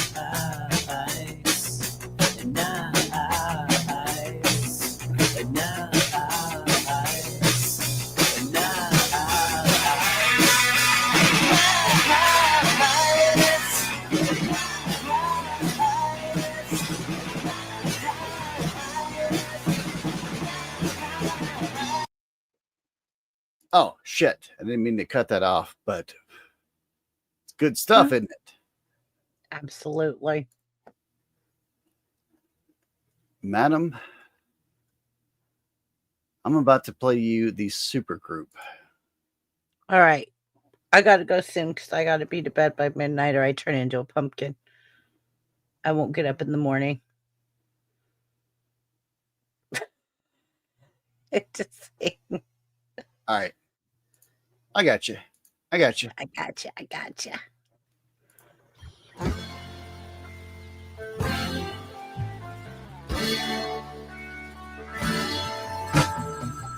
Wake up and sisters, today is the day. Write every name on the back of your shirt. Leave town, you feel like everything's changing.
Don't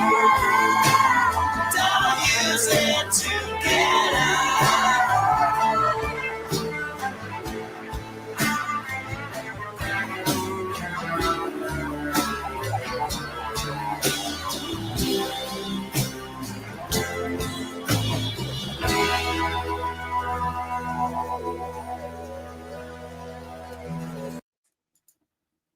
All right, madam. So the reason I call these guys a super group is Yeah.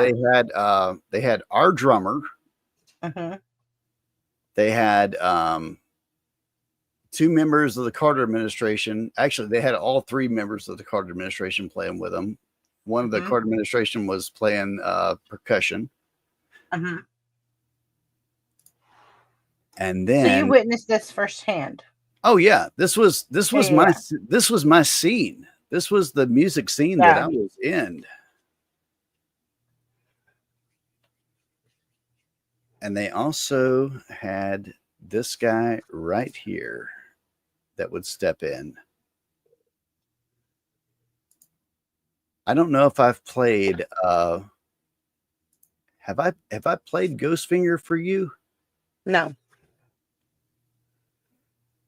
Do you want to hear the real Oh, okay. Here's what I have to ask about Ghostfinger because the music is awesome. So, do you want to hear the fucked up or the really fucked up?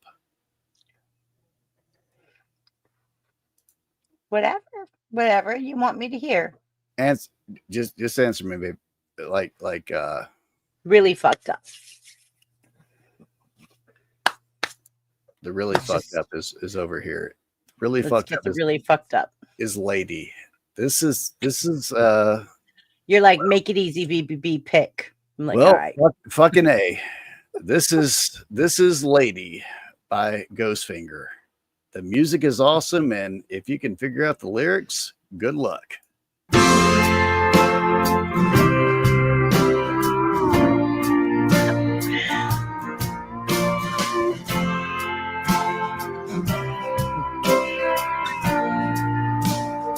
I said, lady, I do know this song. having a baby. Yeah, I know this song. Oh, lovely lady. Oh, so you know this one. I do know this one. Oh, well. I'm not great with names, but once Oh, I hear it, well. then I know it. Well, then. That changes everything. Now I've got to change it to give me some money. I don't think you've heard Give Me Some Money. Give me some money so I can get high. I've been so. everywhere around the world. I'm just looking for a piece of the pie. But I've heard it here. Motherfuckers yesterday. I stole their wallet and some change. Got time and I'm killing mine. I don't give a fuck about no one else. About no one else. You better give me some money so I can get high. I've been everywhere around the world. I'm just looking for a piece of the pie. I saw you floating in the ocean.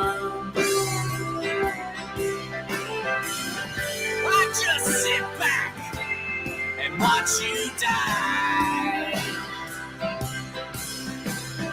I got time and I'm killing mine, and I don't give a fuck about no one else. About no one else.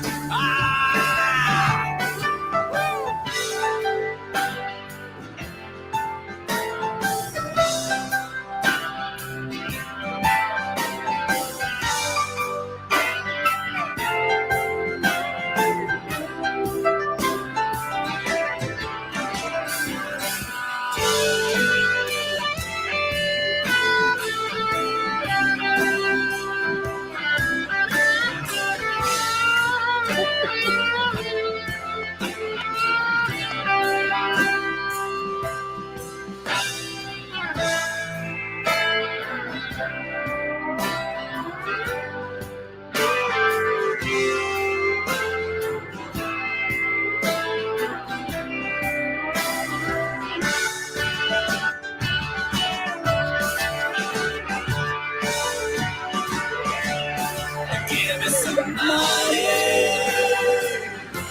so I can get high.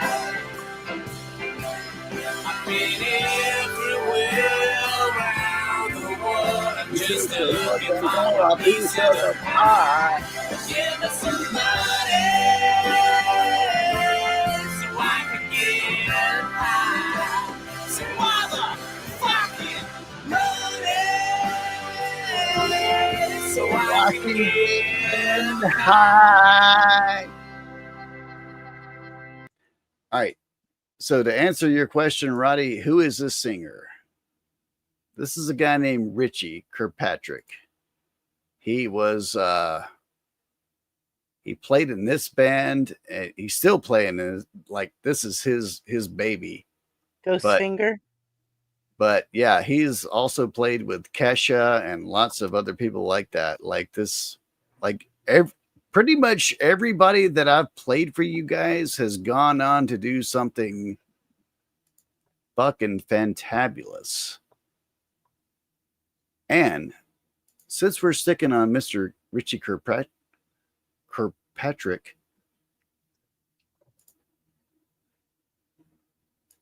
I'd like to play you guys another song. This is a song called Born on the Moon by him. It's very reminiscent of ELO a little bit.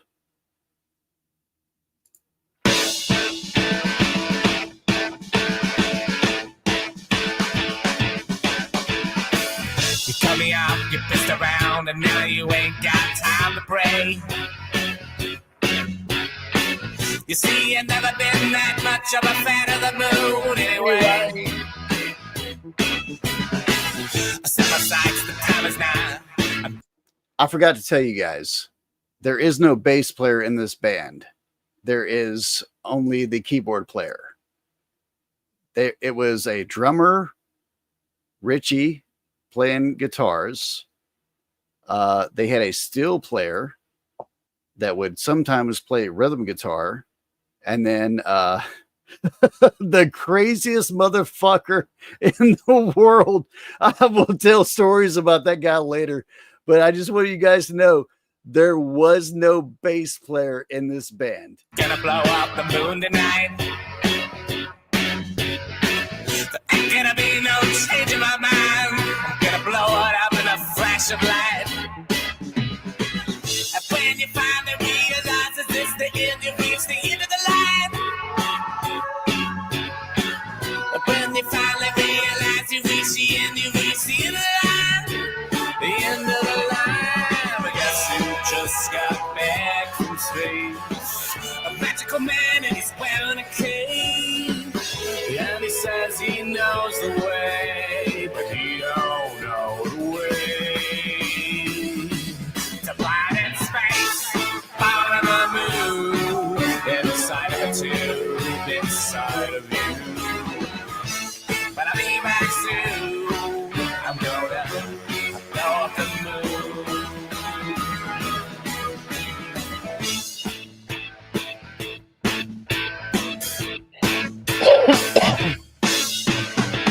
You know the score. I got a couple lids of corn and a nice place, kind and warm for you to lay. Sit around talking about it, thinking about how the night becomes the day. You can try to get inside my head and think about what brought me to this place. But there'll be nothing left to think about it, cause you'll be blown into planet space. And when you finally realize that it's the end, you reach the end of the line. And when you finally realize you reach the end, you've reached the end of the line. The end of the line. I guess you just got back from space. Magical man, he's wearing a cape. And he says he knows the way, but he don't know the way. To find that space, far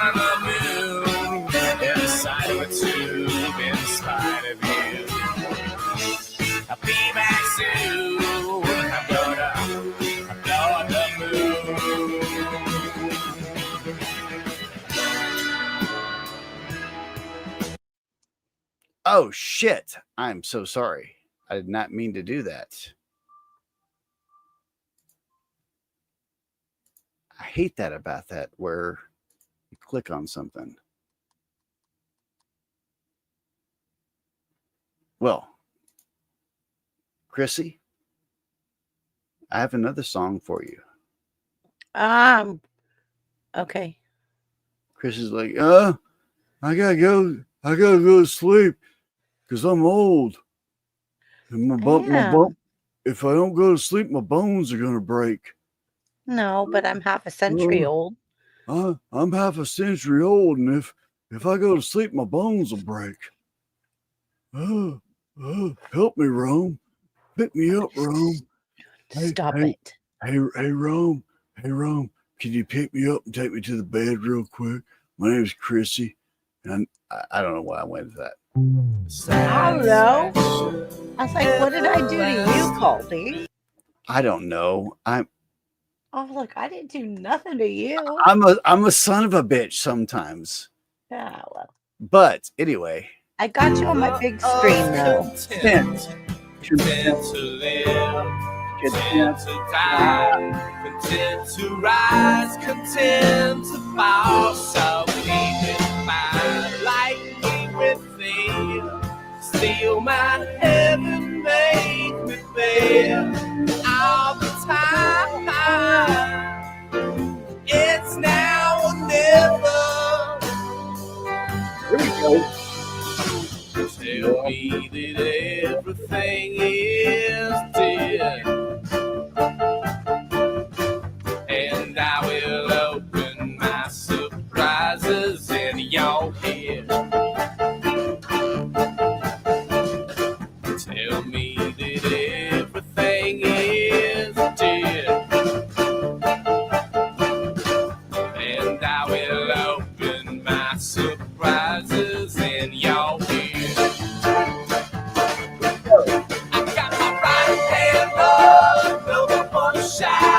Looking for my liver, every motherfucker say right hand up. Number one shot, looking for my liver, every motherfucker say right hand up. Number one shot, looking for my liver, every motherfucker say right hand up. Number one shot, looking for my liver, every motherfucker say. Do you wanna live? Do you wanna die now? It never made much to deny. We're running in circles now. Tell me that everything is dead, and I will open my surprises in your head. Whoa. Tell me that everything is dead, and I will open my surprises in your head. I got my right hand up, number one shot, looking for my liver. Every motherfucker say right hand up, number one shot, looking for my liver. Every motherfucker say right hand up, number one shout, looking for my liver. Every motherfucker say right hand up, number one shout, looking for my liver. Every motherfucker say, do you wanna live? Do you wanna die?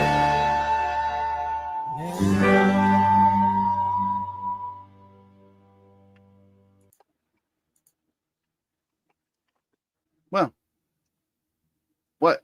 Oh, sorry. The song is over. What's going on?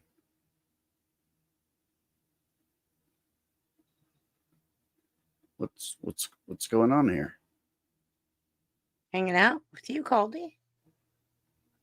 Well, I don't want my bones breaking. Come on now. I'm going to grab that broom and come after you here in a minute, though. I do have to play Lady because this song is just so fucked up.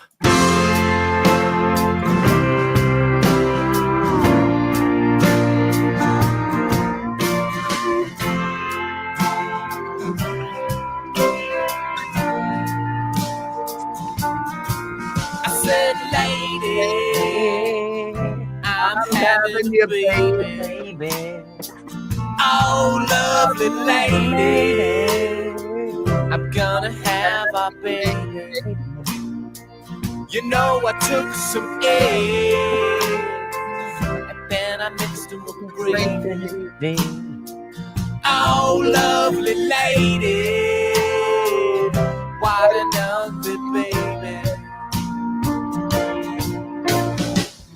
I am a man having a baby.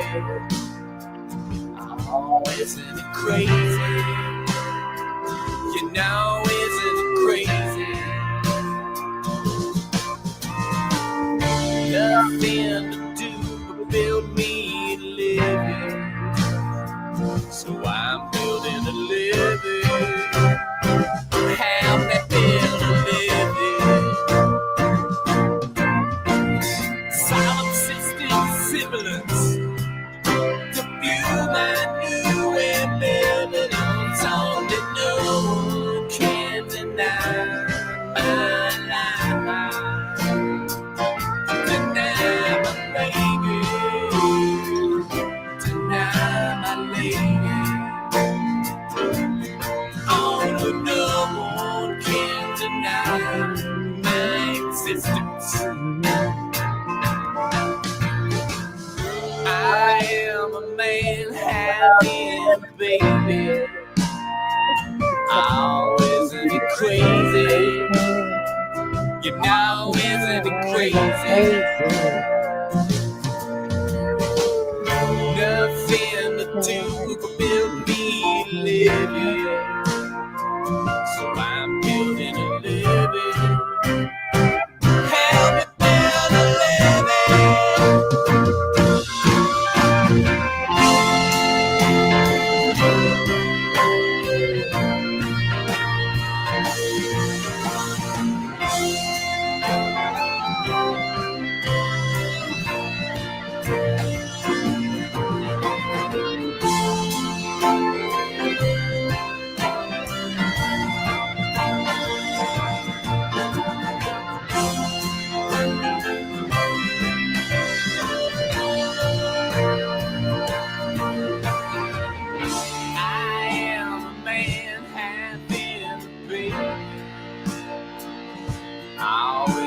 Crazy, you know, isn't it crazy?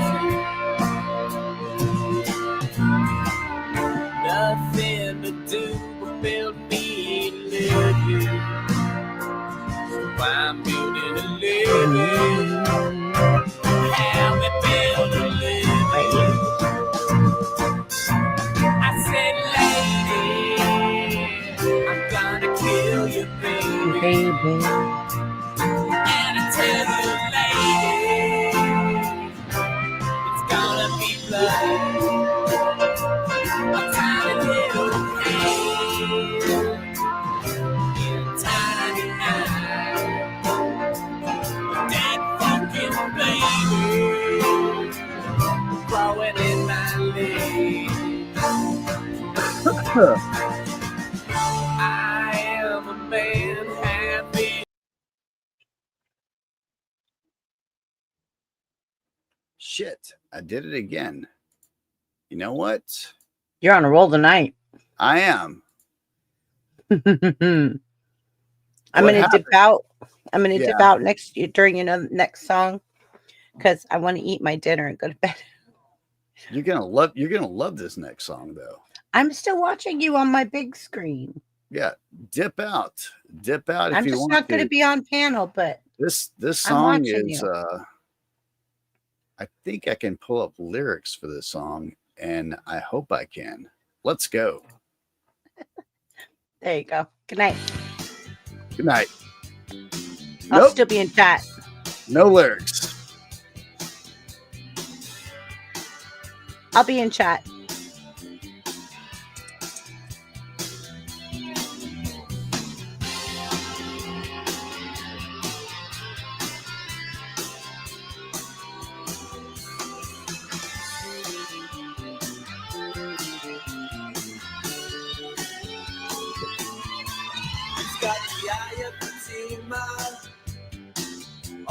the wall of his room.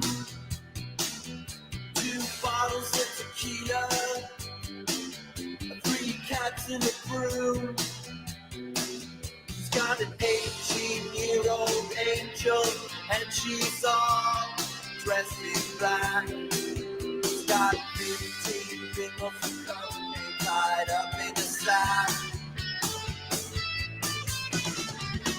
And this year's a government experiment, and we're driving like hell to give some cowboys some acid and to stay in motels. We're gonna eat up some wide open spaces like it was a cruise from the Nile. Take the hands off the clock, we're gonna be here a while. And I am the eye of Fatima on the wall of the motel room. And cowboys on acid are like Egyptian cartoons. And no one ever comes to Wyoming from the left or from the right. But you can stay in motel rooms, step all night.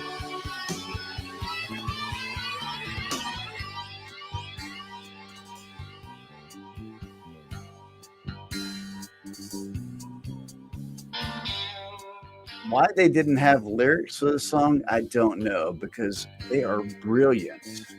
They're absolutely brilliant. No one ever conquered Wyoming from the left or to the right.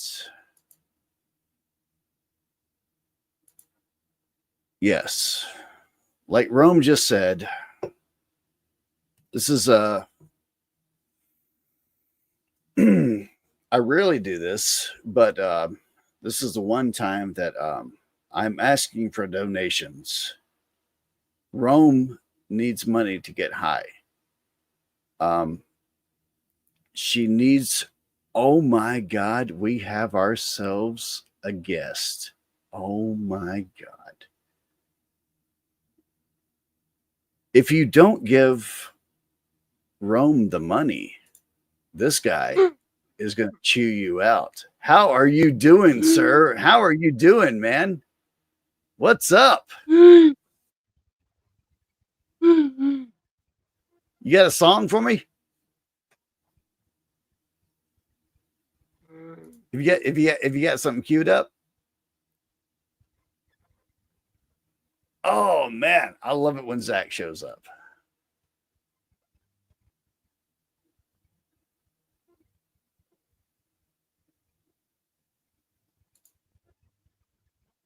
Roddy, don't you dare say that. No, I am not a believer. No.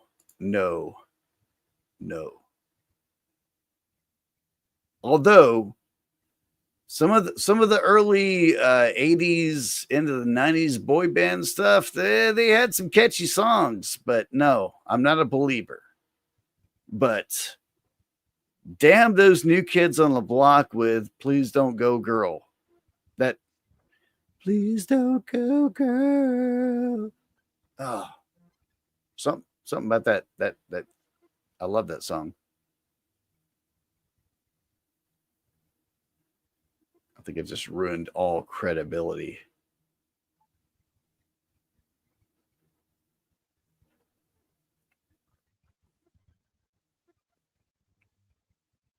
I'm waiting for this because I know Zach likes the dark music, like super dark. Like I like sad songs, and this guy is like, no. How about you put some vampire fangs on it? And yeah, you're like, no, that song's too poppy. Make Typo Negative cover that song. Then I'll listen to it. Shit, that made me remember something I wanted to look up. And this is going to get me hit, and I do not care. I do not care at all. Not yet, I'll think of something. I just wanted to come up and hang for a bit.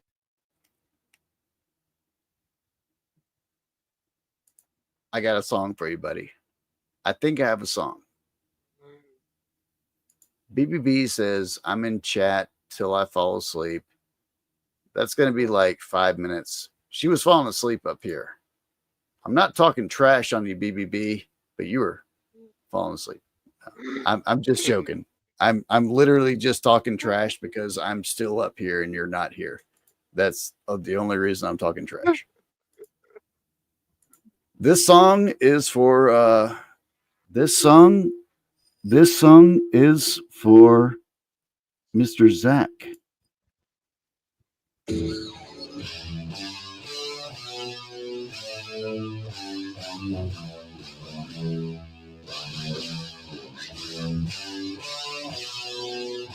Have you heard this, Zach?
makes them feel blowing.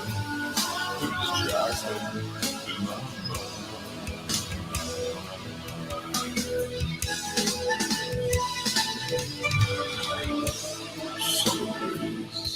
Summer breeze. It makes me feel fine, Zach. It makes me feel fine, Zach. Holy shit. I'd forgotten about that band. What's up? You got anything?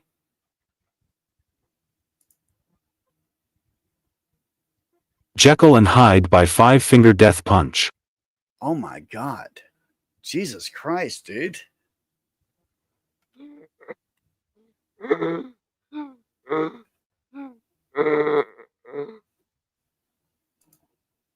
You're like, man, like my brain is like the Cardigans, I'll play you after this song what my brain, what makes me happy. It's crazy, but my God, this one, dear God, you're dark, Zach. You are dark. There's just so much goddamn weight on my shoulders. All I'm trying to do is live my motherfucking life. Supposed to be happy, but I'm only getting colder. Wear a smile on my face, but there's a demon inside. There's just so much goddamn weight on my shoulders. All I'm trying to do is live my motherfucking life. Supposed to be happy, but I'm only getting colder. Wear a smile on my face, but there's a demon inside. There's a demon inside. Just like Jekyll and Hyde. All this anger inside. I feel like Jekyll and Hyde. Is there so much goddamn weight on your shoulders that you can't just live your motherfucking life? The stories get old and my heart is getting colder. I just wanna be Jekyll, but I'm always fighting Hyde. You got rocks in your head, I can hear them rolling round. You can say that you're above it, but you're always falling down. Is there a method to your madness? Is it all about pride? Seems everyone I know, they got a demon inside. Jesus! There's a demon inside. Just like Jekyll and Hyde. All this anger inside. I feel like Jekyll and Hyde. If I wasn't so deranged, could I ever face the pain?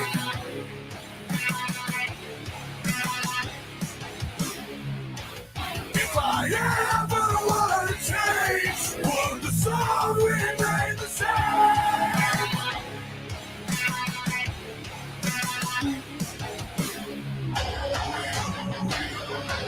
All I'm trying to do is live my motherfucking life. Wear a smile on my face, but there's a demon inside. All I'm trying to do is live my motherfucking life. Wear a smile on my face, but there's a demon inside.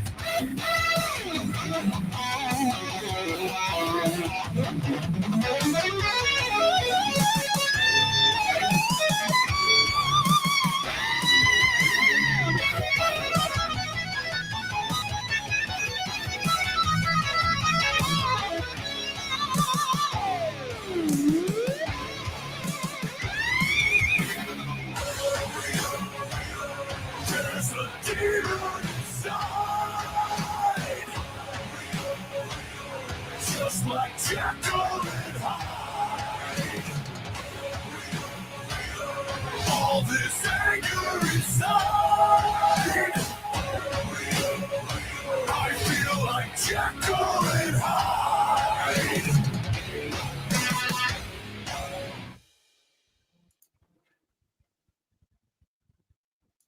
What the fuck just happened?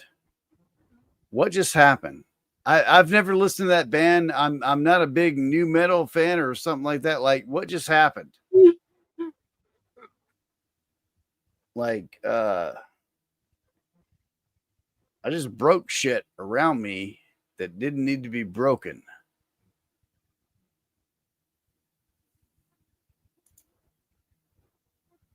I don't know how to come back to that with you with noisy rock, because it's not going to be that. Oh shit. Rome has answered the question. Zach, if I say to you, do you know who Jetty 3 is? Do you know who Jetty 3 is? Oh shit, Zach. What you should have said was, of course I know who Jetty 3 is. I've heard all the Jetty 3 songs. Rome, and I'm putting this on Rome. Rome just made me play this song right here. As soon as I can find it. It's not my fault. It's Rome's fault. And actually, Zach, it's your fault. Like, it was my fault that I hadn't heard Five Finger Death Punch. It's also your fault that you didn't hear this. And dear sir, I hope you. Let me ask this real quick. Have you taken your gummies? Have you taken your gummies for the day? You haven't? Okay. Well, you should have. You should have, because this would be so much better on gummies.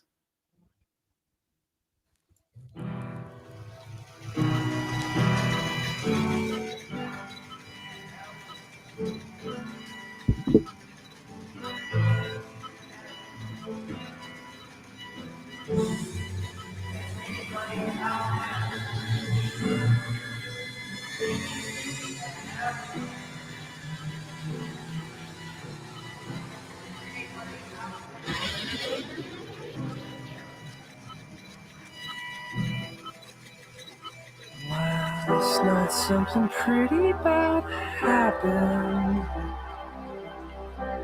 We lost a friend,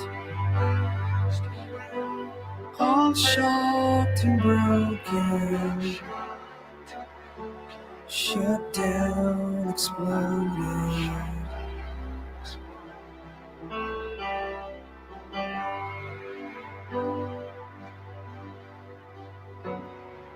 Jetty 3 is what we first called him. Then it was Jet. But Jet System's dead.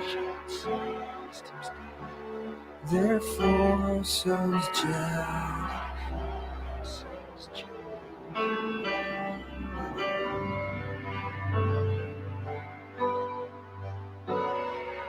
We assembled him in the kitchen, made out of this end, made out of that end, whatever was at hand.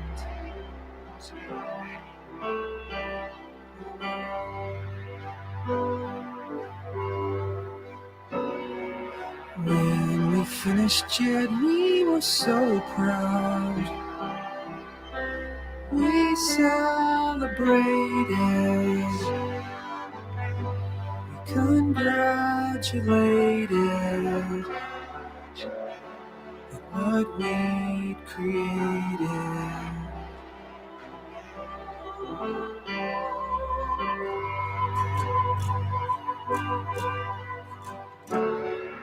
Jed could run or walk, sing or talking, compile thoughts and solve lots of problems. We learned so much from him.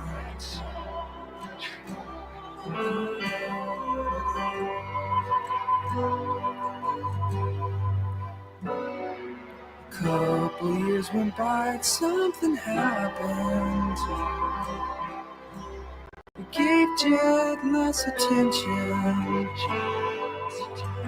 We had new inventions. We left for a convention.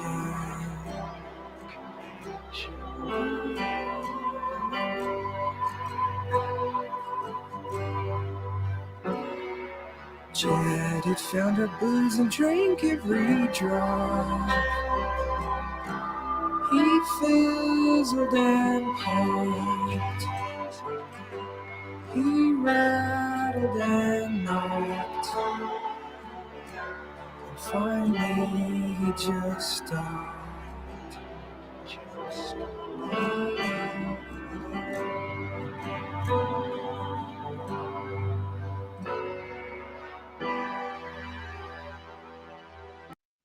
That's the sort of the sort of shit I listen to, Zach. It's fucked up. I know, buddy. I know it's fucked up, but I love it. I love it. What you got?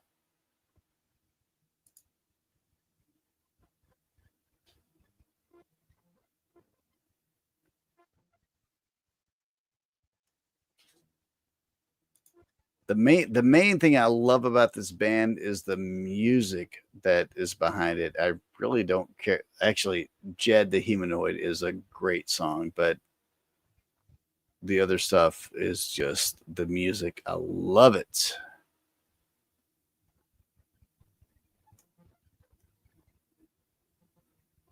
I love Trevor Moore because of you. Oh shit, yeah. Shit, yeah. Dude, yeah. That was hilarious the other night. That was hilarious. Oh my God. Rome, you missed it. You were not here, madam. I don't think Rome was here at least. Rome, we had a Trevor Moore party the other night with what was it? Me, you, Buff, and Tug. Oh, I'm so sorry. Yeah, I'm so sorry. I got. Oh my God, that was such a fun night. Introducing you guys to that. Have you looked him up on? Have you looked him up on YouTube? Have you seen the Whitest Kids You Know stuff? Oh God, that's where you got to go. Yeah, you got to go. Trevor Moore, the Whitest Kids You Know. Like I can't play it because I'll literally like as soon as I play the video, it'll get me hit and get us taken down. But if you look up Trevor Moore, Whitest Kids You Know, they had I think 4 seasons of that show. Well, madam, you know, me and you've hung out for a while. So, you know, sometimes I just miss a big gal.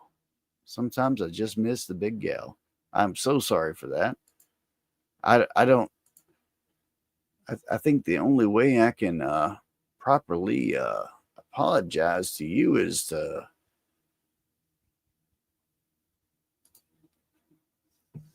play this.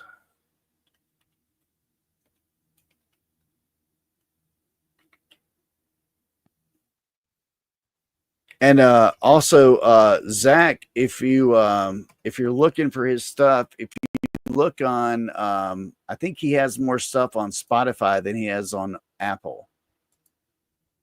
Because like there is also an album called Drunk Text to Myself or something like that he had. I'm trying to I need to hop down, but thank you for having me on. Dude, always. Whenever you want to come up, you just hit me up, dude. You are always welcome here. Always. And I am so glad I turned you on to Trevor Moore.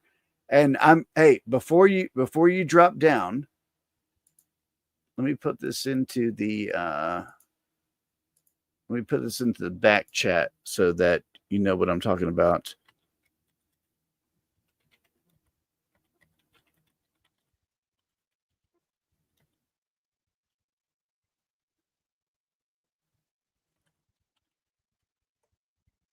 Yeah, look that up right there. That is that's the comedy group that he was a part of. And it's so much like you can see the videos for everything that I played the other night. They have actual videos for those, and they're so much funnier. Yeah. Yeah, buddy. Yeah. Yeah.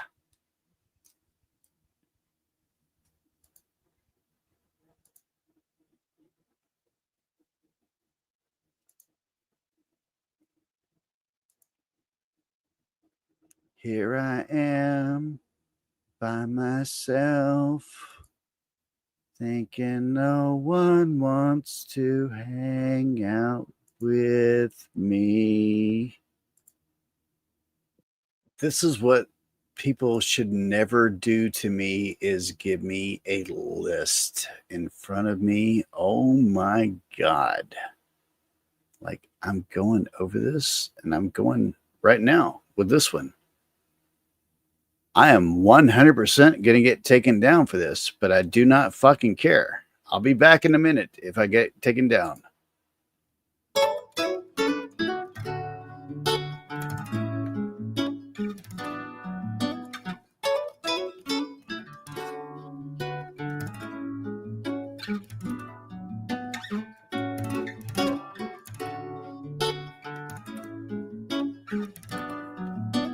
Yeah. Oh, by the way, Rome, I figured out how to show everyone the fucking lyrics. I'm learning as I go along. Looking around the room, I can tell that you are the most beautiful girl in the room. In the whole wide room. And when you're on the street, depending. Oh, sweet mother of God. You just gonna leave me back? Hey, get Caldy? Is it so? Is it truly you? There was a countdown, absolutely. Hold up. I should have turned on the Chicago Bulls theme from the early 90s. And now, coming to you live from the top of the world. How have you been, sir? It's been what was it been, like a month and a half? 2 months? No way, man. It's been like 2 weeks. Well, no. Well, recently I did come in and see you guys at the very end. Remember, it was at the very end of your show. Yes. Yeah. That's one of those things where it's like 4 o'clock in the morning. I've got to wrap up because you know. Yeah. America. Yeah. What do you? But yeah, I saw. I've been lurking though, man. Well, you know, I type in the chat as the too cool for school, but chilling, man. How about you? Been doing good. Broke as shit, but you know, can't complain. Oh man, you break it. Sorry, you break. Dude, I got a cool band. If you did you ever watch Jodorowsky's Dune? From Johann Jodorowsky, who did Holy Mountain. Holy shit. What? Yeah. What? He made a cool he was gonna use this band called Magma. You know Magma? No. Like, you know Magma. Just tell me what the fuck is going on with this band that you want me to play. Like that's what I'm needing. I'm not needing the backstory because I know you just like weird experimental. I know you just like weird experimental shit too. Hell yeah, I love it. It's a cool weird experimental band. I think they were from. They might be from Sweden, maybe. Oh, Sweden. Hold on. Let me type the. Let me type. Send it to me. You said Sweden. Send it to me. I don't care if it's death metal or pop rock. If it's Swedish, I'll listen to it.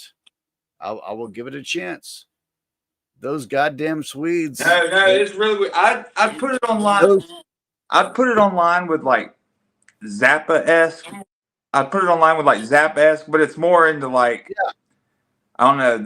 They're more into like the mystery religion shit. Hold on.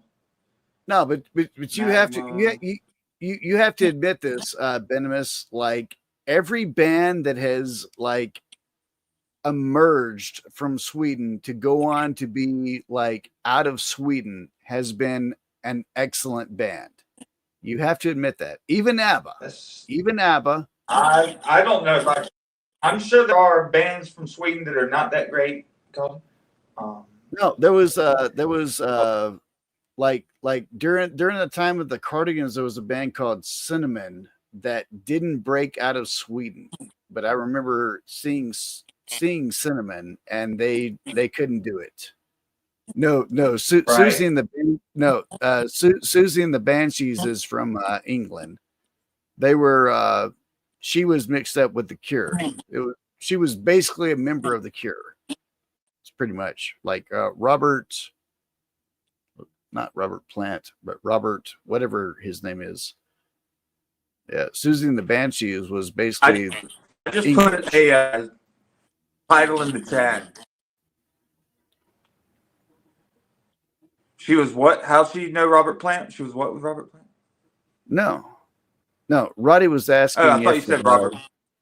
No. Roddy was asking if Susie and the Banshees was from Sweden. I was like, no, that's a very English, band. Super English. All right. Right. So, can I find this on Apple Music, or do I have to go to the YouTube?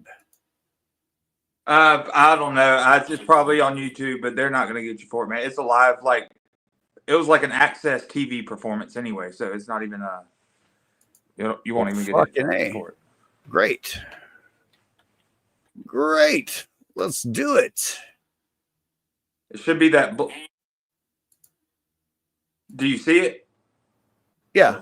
Magma La Gente. And the drummer is the one with the real high voice. When you hear the real high voice, that's the drummer. It says "Do Sequel Part 1," maybe. So it's like Queen.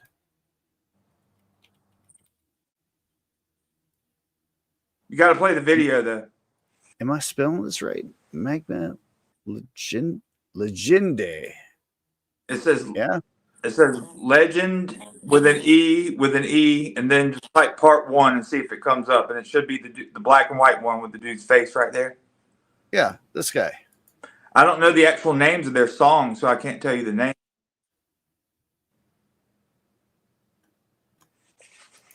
All right. I just want to say it's very, very strange stuff. I just want to say, ladies and gentlemen, I'm gonna start playing this, and then I have to immediately run to the restroom real quick because beer. Well, play it when you get back. No, I'm just gonna start it. It's 15 minutes long. I will catch the gist of it. But I mean, what? Number 1 or number 2, Caldy? No, I'm gonna start with number 1. Well, I'm just talking about like how long, like you can't miss the song. Oh, number 1. Yeah. Play it on one of your songs till you get back. I'm just gonna play it. What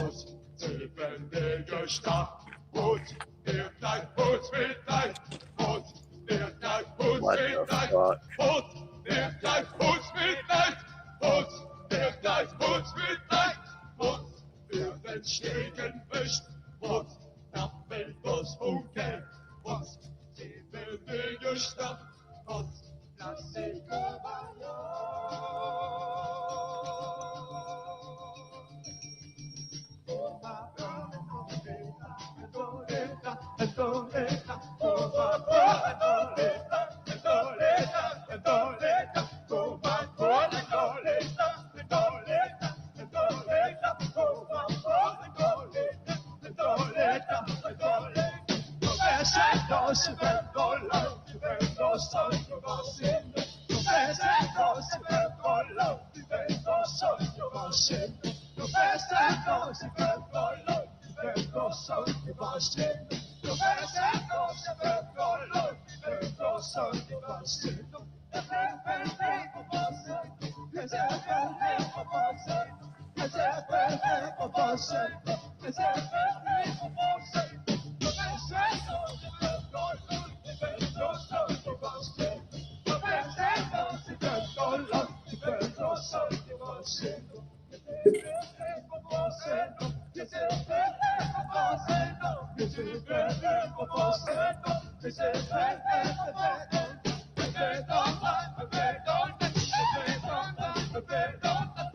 What's going on with these fuckers?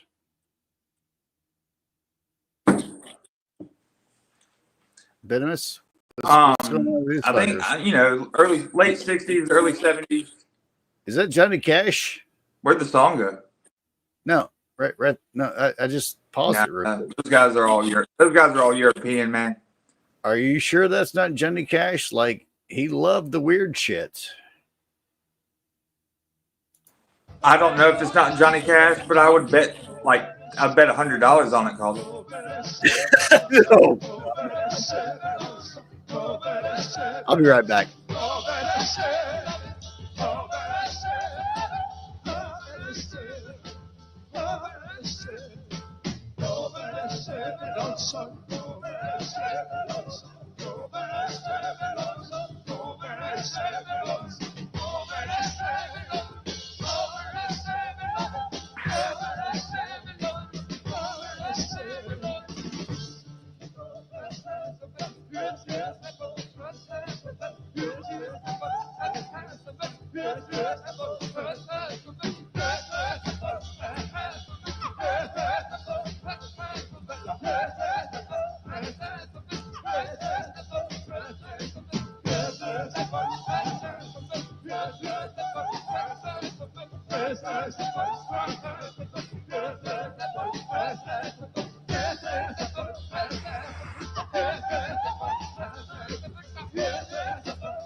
It does look like Johnny Cash.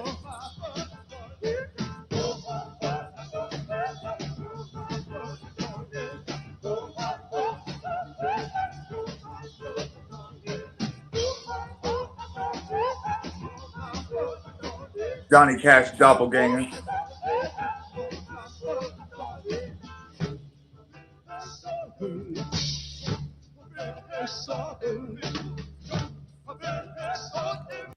Venomous, this is a cult. These people are in a cult. Why are you trying to get me to listen to people that are in a cult? They're wearing the same fucking. They're wearing the same fucking necklace. Seriously, you seriously have never heard of Magma? No, It's like the Pink Floyd I from have Sweden, not. man. Well, you just said the mean, Pink Floyd from Sweden, except they didn't explode out of Sweden. So, well, where'd they come from? I don't know. I have no idea. Oh, okay. Well, I know him from that movie, but I've seen people I know a bunch of people that have vinyls from him anyway. I mean, people know about him, man. They're interesting. I like it. They got some bangers. But 15 minutes? Okay. I don't do enough drugs for 15 minutes. I just drink beer and hey man, I'm all about I'm not a jam band. I'm not a jam band kind of guy either, but those guys are intense. That's a jam band right there. Nah, that's not a jam band. I'll tell you that right now. That's something different right there. Hey, do you like Black Grateful Sabbath? Dead and Fit. Hold up. Of course, man, but Well, do you know who Sleep It? Play Ohm. Play Raise of the Shrine Builder by Ohm. Hold up, buddy. Do you like all of doom metal comes from stuff like Black Sabbath, man. Do you like Black Sabbath? Do you like Yeah, I mean, especially when I was 12, yeah. Well, that's all I'm asking. Like, especially when you were 12, did you like him? Yeah, I'm a Sabbath. I mean, who doesn't enjoy a Sabbath riff, man? You like Sabbath, Bloody Sabbath? So it's not my favorite album, but it's good. I'd say Masters of Reality is probably my favorite. But like Sabbath, Bloody Sabbath, that's a good song. Sabbath, Bloody Sabbath is good. No, I wouldn't play it. Why are you fighting this? Just say. I'm trying to think of a better. I'd rather just accept Dude, this. it's your show, man. Like, I'm not fighting anything. Oh, I know. I'm just trying to get it out of you. Do you want to hear Sabbath, Bloody Sabbath? I'd rather hear Sleep. I'd rather hear Dragonaut by Sleep. No, I don't want to hear it. I don't want to hear it. I don't want to hear it. Well, guess what, bitch? now I'm gonna call you names. Hey, man, it's Sabbath, Bloody Sabbath. It's not like I'm gonna hate it, man. I mean, here we go, buddy. This is also by a dark metal Swedish band. You see it through distorted eyes. You know you had to learn the execution of your mind. You really had to turn. The race is round, the book is read, the end begins to show. The truth is out, the lies are old, but you don't want to know. Hey, Venomous. What up, buddy? Nobody. Say it again. When you ask the reasons why, I mean, dude, I'm used to your music by now. they just tell you that you're on your own. And fill your head up full of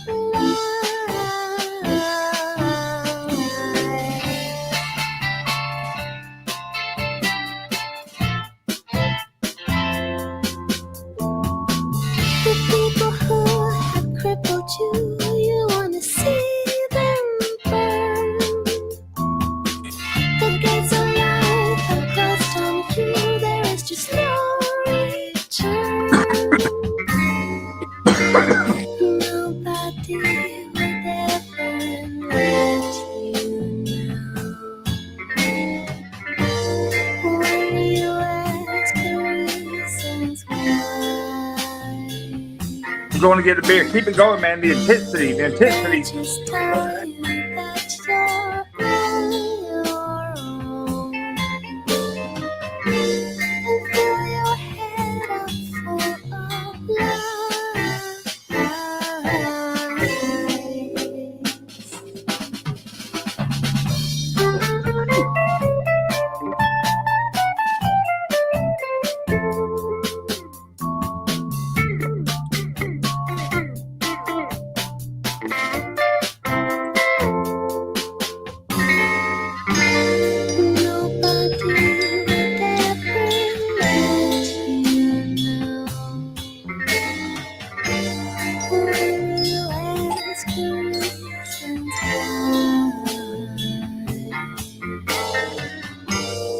they just tell you that you're on your own. And fill your head up full of lies. Here comes the disco.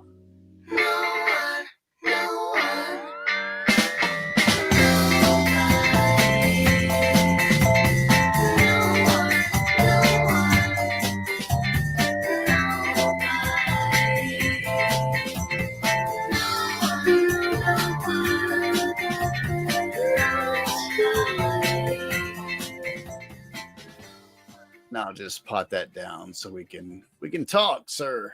What's up? Do you remember the Pete's Dragon movie from the early 1960s? Yes.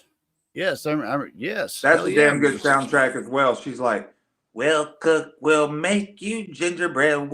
He's like, "We'll cook, we'll bring you gingerbread, make you gingerbread on a tray.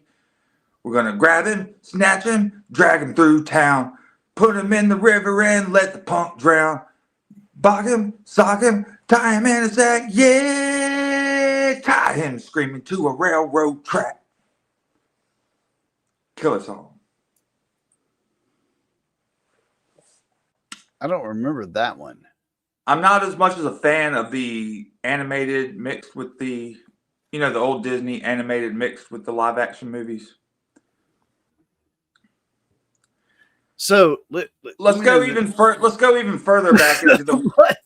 You'll even like the earlier stuff from White Zombie, man. I know I showed you the crazy stuff, but listen to this. No, we're not. No, but listen, no. Give me a chance. Give me a chance. We're not going to Give me a chance. I'm not. Give me a I'm chance. not playing it. No. Scarecrow no. Man by White Zombie. Scarecrow Man by White Zombie. I'm not. Play it. No, I'm not playing anything by White Zombie from you after what you played the last time. That was the scariest shit I've ever fucking heard, and it was weird. Dude, that was not even like that. I listened to super weird shit. That was called New Wave. Yeah, what I'm saying is you played for me. What I'm saying is that you'll like this more. You'll like this a lot. Caldy. No, you think I was going. Venomous. I was going. Venomous. I was literally. Caldy, don't make me get your microphone out. Don't make me pull the mic out. This is physically disturbing. No, it's your style of shit, man. It's very your style of shit. Put it on. Scarecrow Man by White Zombie. Oh my god. All right. It's it's the same genre as Butthole Surfers, man. I don't know, man. Those guys were a little like they stood off by themselves. Scarecrow what? Scarecrow Man. Scarecrow Man by Gay Zombie. Yeah. And you might have to YouTube it. I am definitely not YouTubing it because I don't want to get taken down. Tales from the Scarecrow Man? Yes. Okay. Yeah. All right. Here we go. And this buddy. is their earliest stuff. All right. I am open-minded. I will give this a chance. They went through all kinds of different phases, but the imagery stayed the same.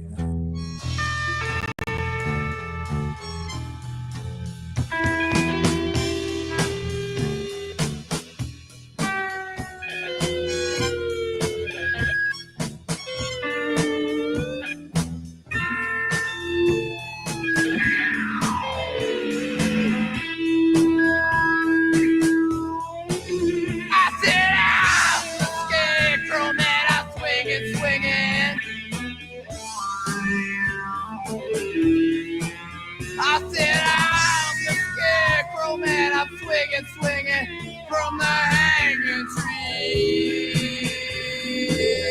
All right. The clock on the wall is ticking away my time. The sentence was passed, now I'm paying for my crime.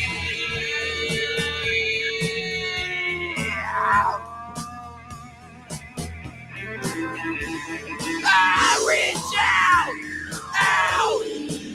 for my hands of time, but they're out of my reach. I said I'll reach out for the setting sun, but it's out. Gone out of my reach. Oh!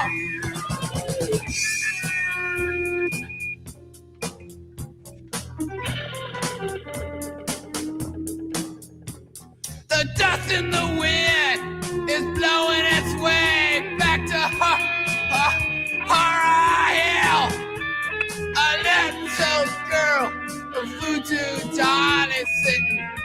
on the windowsill.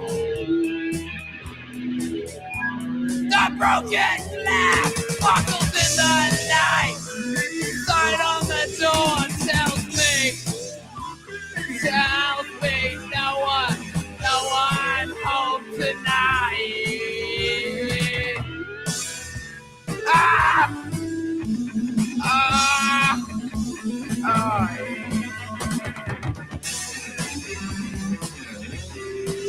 But I said,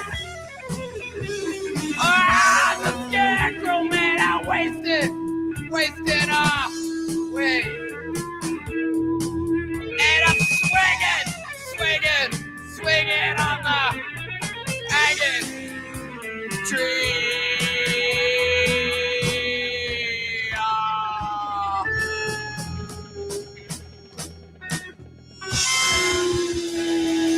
Venomous, you there? Venomous, you there? I'm here, buddy. You there? What's up? I want you. I'm to here, see buddy. something. Can you hear me? Yes. Okay. I want you to see something. I got you. Add to the library. What are you showing me? I can't see anything because I'm on my phone. I literally just added that to my library. I mean, what do you not trust me, Call? Do you not trust me with anything? Like, do I seem like the kind of guy who's like just trying to like send you the wrong directions? Like, well, I mean, isn't that what our relationship is? Two guys that have met that just wanna. I think we're safely. I think it's safe to call us rivals. Sure. Yes. Yeah. And a rivalry is a strong relationship. Yeah, absolutely. You gotta keep going. You gotta keep the fans coming in. You gotta put the asses in the seats. You know. Yeah. We do it for the kids. I don't think we're putting any asses in these seats, but I definitely want you to hear this band because I don't think you've heard this, and I know you're gonna get a kick out of it. I mean, you know, that almost had like a Germs influence. You know what I'm saying? That last. Yes, it did. Yeah, I liked it. That's why I added it. Okay, so you'll like that whole album. God's Own Voodoo Moon is what that album's called. Yeah, you've heard Pavement and Sonic Youth and all them, right? Oh yeah. Okay, this was Pavement's first drummer, and this guy got kicked out because he was too weird for Pavement. Plant man knows that the plants will grow. Plant man knows that the plants will grow. Plant man knows that the plants will grow. Plant man knows.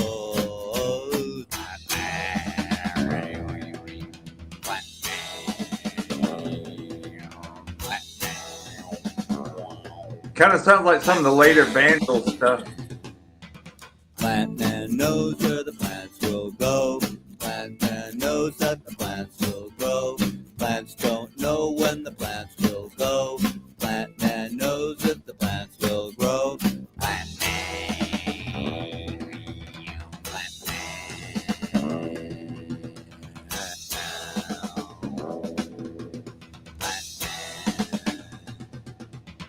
Plant man knows if the plants will grow. Plant man knows where the plants will grow, and the plants will know. Yeah, I like that. Plant man knows. Plants will know if the There's a solo coming up. He's the plant man. He's the plant man. He's the plant man. Shirts.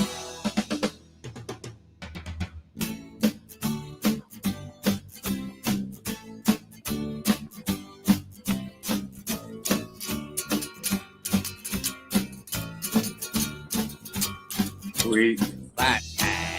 That was the solo. Yeah.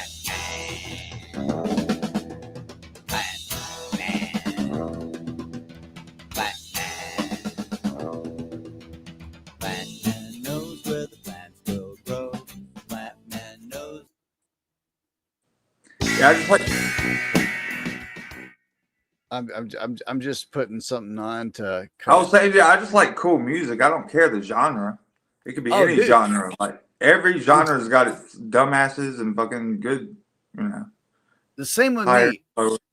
Although, and maybe Benimus, maybe you can explain this to me, because I insulted a gentleman the other night when he brought up I think it was Queensryche and Dream Theater or something like that, and I was like, Yeah, I'm not really into that stuff. Yeah, I was like, I don't get those bands. They're too perfect.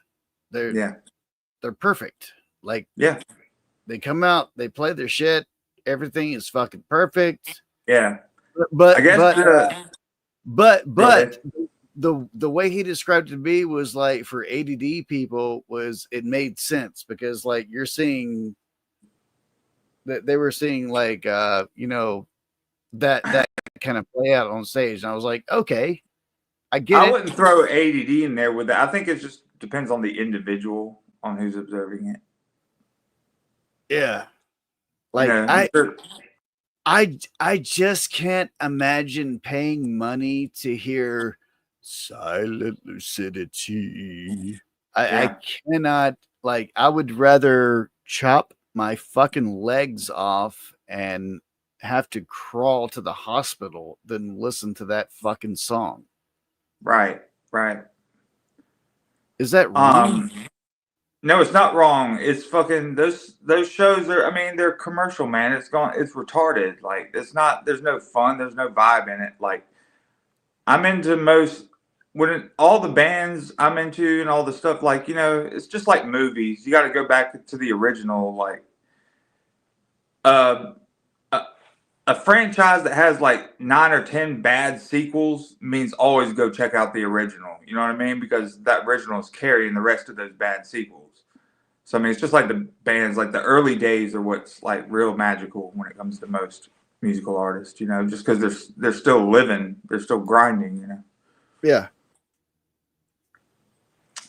And Hollywood don't even let you get that high up unless you're down with the bullshit. So there's more talented musicians and actors that we haven't heard of because they go in there and hear a story or two and they're like, I'm getting the fuck out of here. So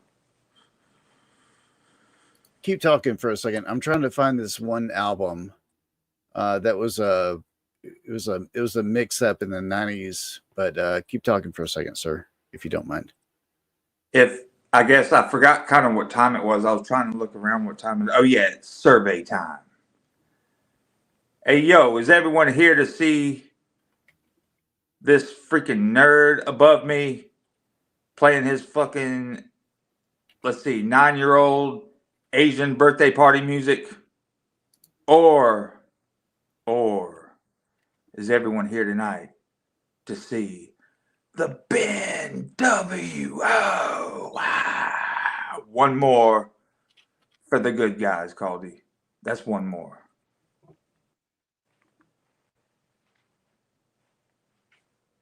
Thank you very much. Sounded great. That was great. I don't even have my mic, man. I haven't even warmed up either.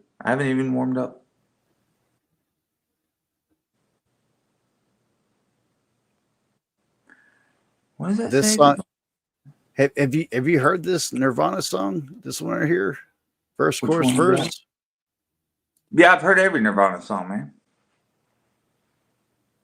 Like, literally, I've heard every Nirvana. That's a great song right there. My favorite is and it was the world not just as old as I thought. Even you were around is never what you become. What song is that? Every Nirvana song? I don't know.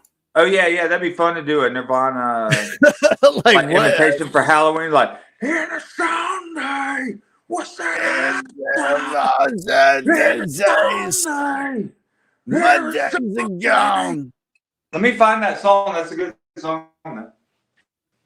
Literally, all you have to do with Nirvana is just like face the corner, like look away from the crowd, and like Nirvana's good for what it is. Now the thing, Nirvana's more of a rabbit hole than a fucking band. It is a massive rabbit hole, especially when you put Absolutely, man. It'll drive you crazy. Yeah, when you put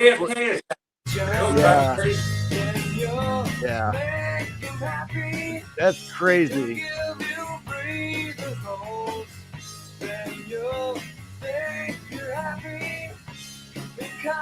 And the music goes in with it. It's not like it's just about the things, it's everything about it.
What?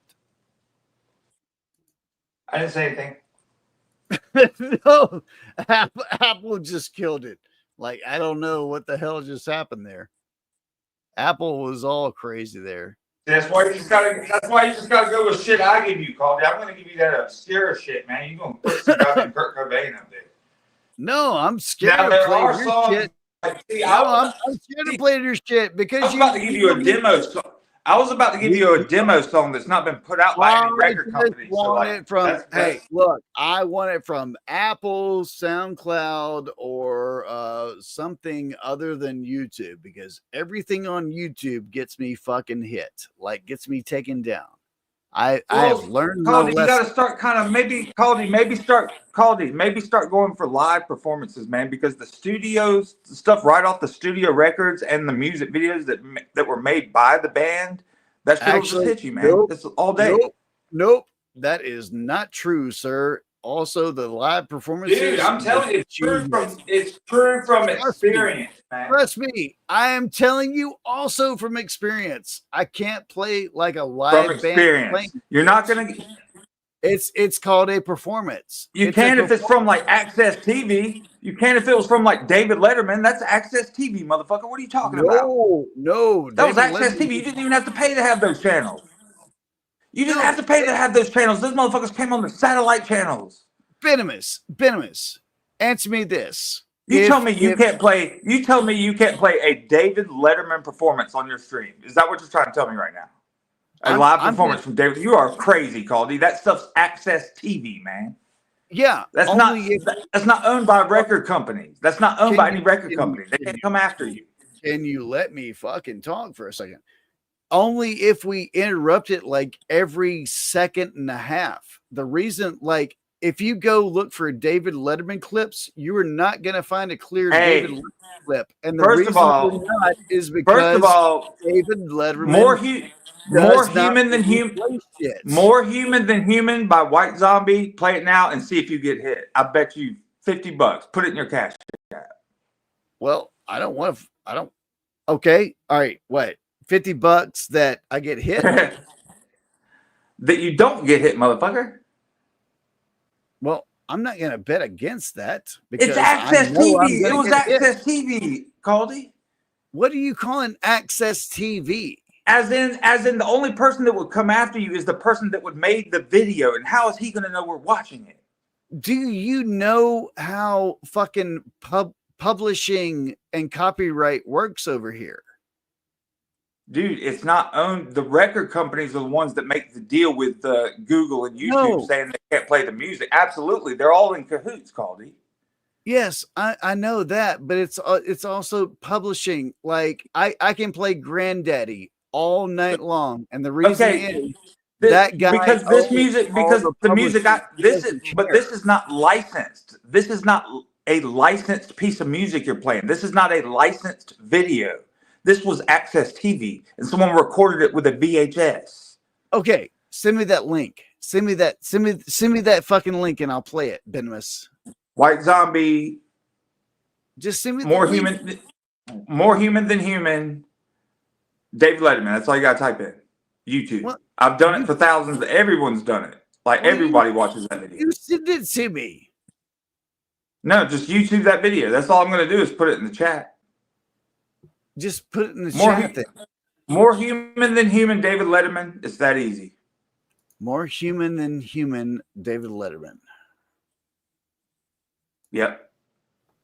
And it's a damn good fucking show, too. I was 10 years old, bouncing up and down on my bed watching this Call of Duty, watching this live, man. I remember.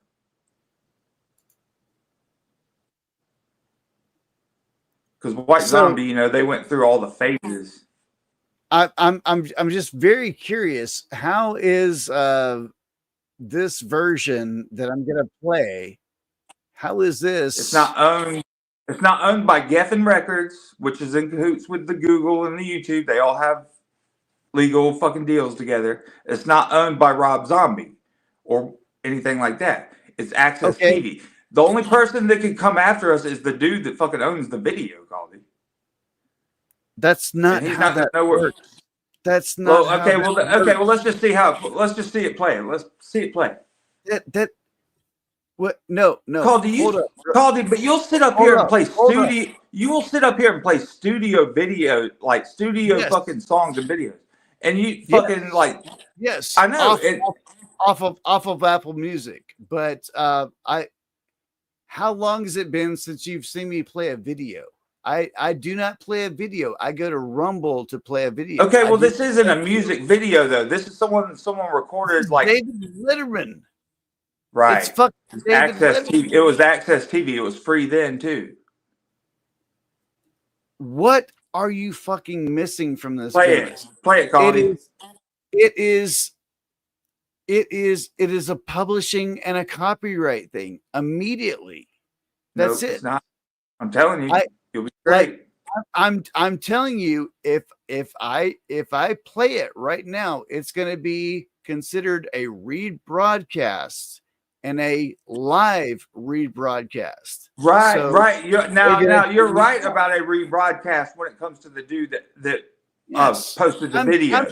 No. When it comes to the dude that posted, hey, Caldy, you're right. When it comes to the dude that posted the video, you're absolutely right. No, I'm right about what I'm talking about. It is a live rebroadcast. What I'm doing right now. This is Off basically Access TV. Off Access TV. Yes. That does not matter. None Well, of that it. matters.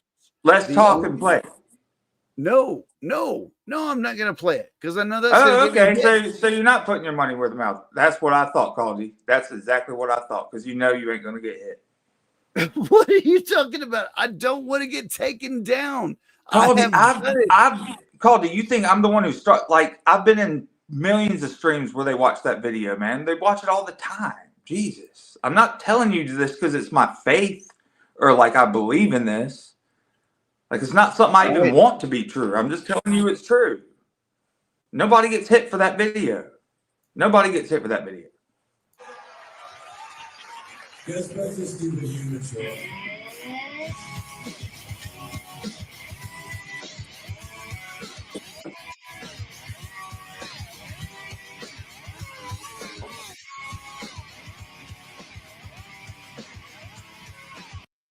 How much do you say? How much was on the $10? $10. I won't get hit.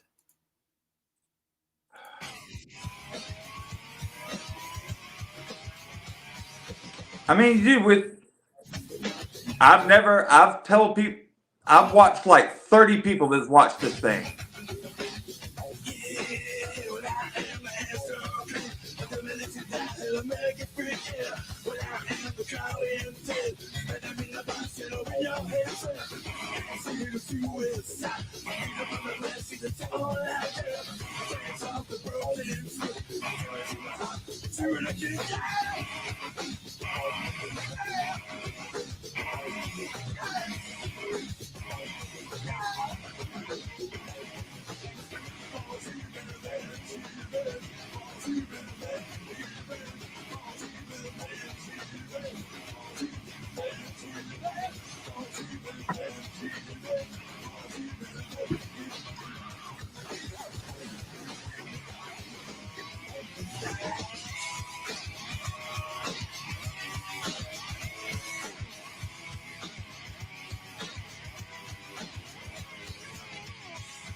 I apologize, Rome. Is that a bad thing?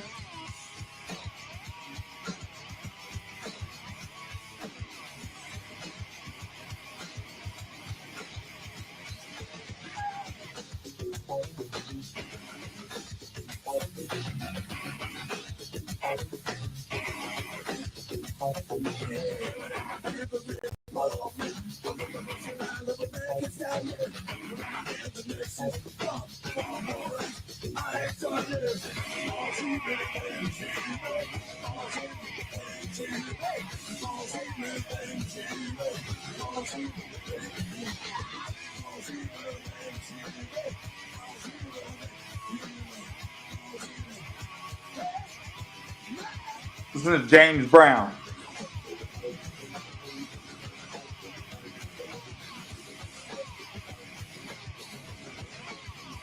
Venomous, you have taught me something tonight.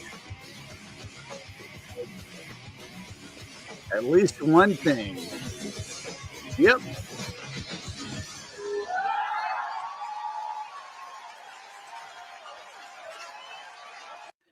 See, Rob Zombie owns all his shit. And and what we were arguing about before, like publishing and copyright, when I was yelling at you.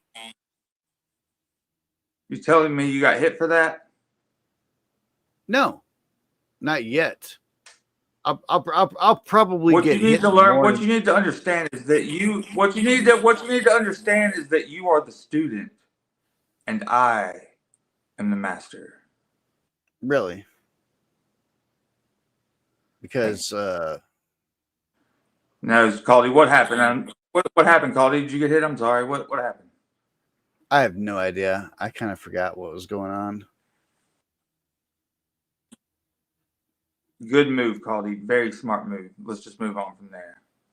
Very smart. You like Rancid? No.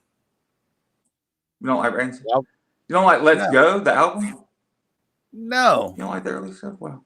Look, punk rock, like no, all that, I don't like anything after Let's Go. I don't like Outcome. I don't like Outcome the Wolves. I don't like Outcome the Wolves or anything like that. Fuck all that punk rock. Like, you don't like 444, blah blah blah blah blah. Don't care for it. Like early Lemonhead stuff. You don't like any of the. I like early Lemonhead. I know. I understand. I know what kind of. I know, Caldy. Like some people, the stuff you're into, some people would call like maybe even the campy stuff. Yes, I know. I get it, man. Like, so you're talking about the stuff that today would be considered kind of like crusty street punk, kind of. No, that wasn't even an insult, man. That's not even an insult. Campy could mean the best things, man. What are you talking about? No, like, yeah, like I That's love, not even like, an insult. Like campy movies, some of the best movies are campy movies. It's not even an insult. It's true. Yeah, I do love the cheesy love songs. I was just trying to find a. Oh my God! God! I was just talking about when it comes to the punk. Yeah, I was just talking about when it comes to the punk rock stuff. Yeah. Well, that's I'm sure you're into all kinds of music, man. But yeah, that I thought we were just on like a punk rock. No. You know, it went through all kinds of phases. That I guess that kind of crust street punk kind of started. It had the origins in the '80s, the mid '80s. You know, Bad Religion and stuff like that. No, fuck you, sir. Go back to the early days. Go back. And Well, I'm I'm not talking about the heavy. I'm talking about the heavy. I'm talking about the stuff that comes through heavy, man. Like, even though it's punk rock, it's heavy. It comes through the speakers hard. Yeah. Is all I You're meant by talking- heavy. That's all I meant by heavy. Like, it's not. Yeah, you're literally talking about the angry kids that were just making noise for other angry kids, and those kids got picked up by right. label, and it just If kind of it's spread out. if it's as long as it's done well, every now and then you anything's had good. Any genre, hold up. any genre is good as long as it's done right, man. If it's done right, No. What I was going to if say? it's done is like, right, it's good. The only really good band that came out of LA during the punk scene to me was If you're saying I like the Casualties and shit, I'm not saying like Casualties and like that SoCal fucking punk scene. Like I'm talking about the early, Bad Religion. No, I'm not talking about The Exploited. SoCal. You don't like the Exploited? No, fuck SoCal. No, you don't like the Exploited at all? I don't. Actually, I haven't heard enough of that to say anything about it. I'm just saying there is some punk rock that is heavy as fuck. That's good. I mean, that's all I'm saying, man. Yeah, they're all got of course there's like everything. Every genre Yeah. has got good and bad fucking bands, man. Yeah. Bad Brains, yeah. Black Flag, There's this one band called Toxic Narcotic. They're fairly new. They're a punk band. They're like heavy as fuck. They're awesome.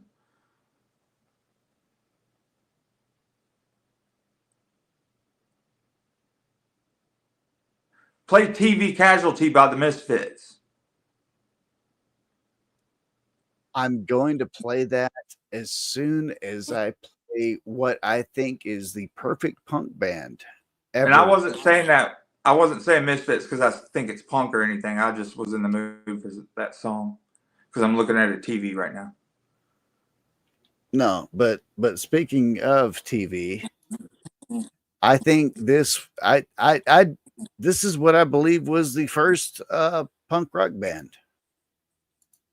Well, that can go back to the New York Dolls, man, or even before that.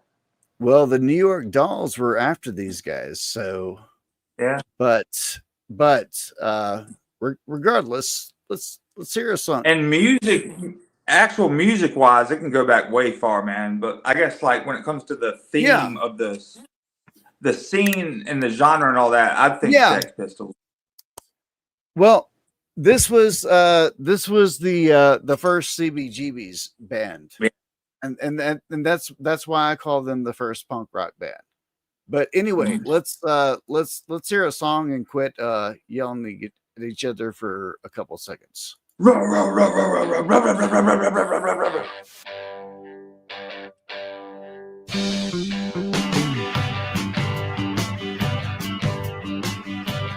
Like I've got the lyrics up.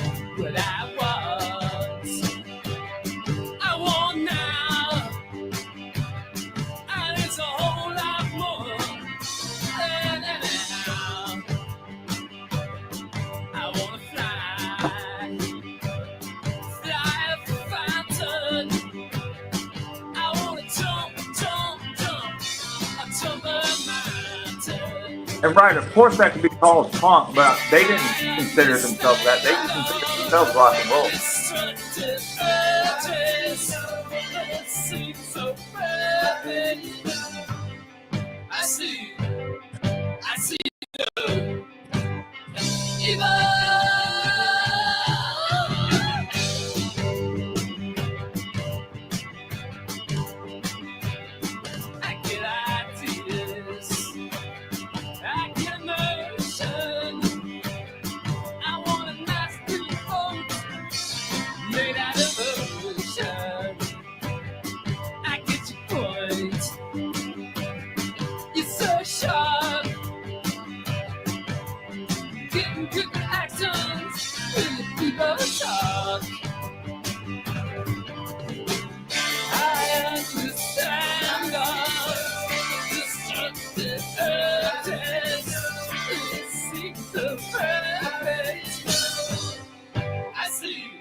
Right there, Venomous. Right there.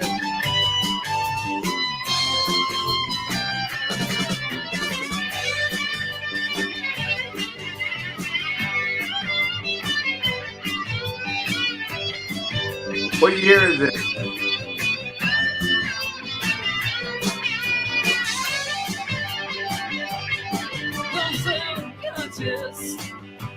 Not cause I do. Well, if you got to say it, or gotta leave it through. Just what I want now. Is all I want.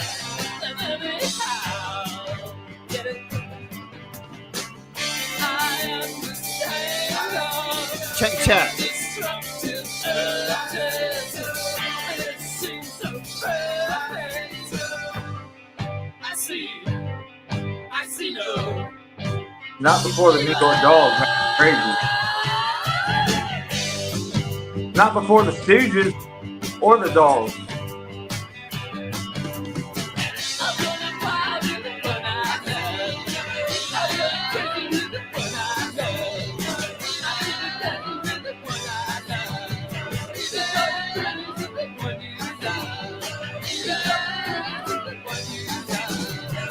What do you mean? These guys are. I was at least expecting pre-70, man, if you were talking about the first punk band. Because Stooges, you could consider, if you're just talking about musically and like what punk's inspired by, I mean, that's easily the Stooges. No. We're not going Man, into it's just an all opinion, that. dude. That's just my opinion. I'm not saying it's etched in stone. I'm not saying it's etched in stone somewhere. Okay. Who is your opinion of who brought punk rock? I mean, but dude, if you really think about it, that really only depends on the Just individual. say the quality. fucking band name. Just say the Oh band man, name. I'd guess Stooges, maybe New York Dolls, probably one of the two. If you're talking about the inspiration, now if you're talking about we are punk rock, I'd say Sex Pistols. Even like Ramones, when they started out, I mean, they didn't know they were even a punk band. They were just playing poppy ass songs that turned into that. But Sex Pistols had that thing going along with the music, the whole theme. Have you ever seen a conversation between Johnny Rotten and the Ramones guys? Yeah. I like John. I like Johnny. Man. I love that where they're like, both Johnny's of them think they were like, fuck you. Have you seen the Great Rock and Roll Swing though? Yeah. Malcolm, he's like, my name is Malcolm McLaren. Make sure they can't play and make sure they hate each other. And you'll have a good band. Okay, all right. So Benimus, what I'm asking you, this is what I think is like Television is the band that I think that truly brought and I'm not talking about like, hey, let's go. I'm talking about like punk rock. Yeah, punk rock means something, man. Yeah, it means like out of nowhere, kids found out that you didn't have to be a talented musician god to make great fucking song, to write a great song, because doesn't take some of the best songs ever written are the easiest songs to play. Everybody knows that. Like, but it still takes something. But it still takes something to be able to write that music. You know. So Benimus, tell me, what is your favorite punk rock? What is? Yeah, Moose Man said Iggy Pop. That's the Stooges, man. That's what I meant. What did you say, Caldy? What are we talking? Like, give me the song, "The Passenger." Oh no, I still want my request. TV Casualty by the Misfits. I'm sorry, but that time has passed. So what kind of sick twisted show are you running up here, Caldy? Oh shit! It is twisted. Actually, I will play that song after your song. This motherfucker song. just slammed his fist down and said, "No." He said 9. Do It's not just make me. me. You'll play anybody else requests but mine. Do not make me take my fucking glasses off. No, but Do not make me seriously, grab the belt. Hey, I got the belt in here somewhere, man. Do you want me to grab it? well, first I want you to tell me what Iggy Pop. Okay, I'm gonna guess that. I'm just gonna have to guess on his favorite Iggy Pop song, and I The think it might Stooges be. was easy. The Stooges was I Iggy Pop's first I band, man. think That's from the I 1960s. I think his favorite Good. song might be from the Do you show. see it good, Caldy? Oh wait, what's going on? You don't You have to got- like it, but you better learn to love it because it's the best thing going today. I literally just want a song from you. That's all. That's all I'm asking for you. Just tell me a song from Iggy Pop. That's it. How is this hard? Iggy Pop solo stuff, man. I never really listened to Iggy Pop. You can literally give me Iggy Pop or the Stooges. Just fucking tell me the song. Man. I don't know, man. Just play TV Casualty, and I think it's by this band called the Misfits. Play TV Casualty. Well, I will play that after this because you didn't. I'm not me- really. I'm not saying I even like the Stooges, man. I'm just saying like that's just what I would do. consider. I do, and I was wanting you to play a song, so we're gonna hear one. How about I've been playing in a mind full of napalm. What? Who's that by? Flying on a nuclear A bomb. Whatever that Okay. song's titled. All right. Just for that, you get this.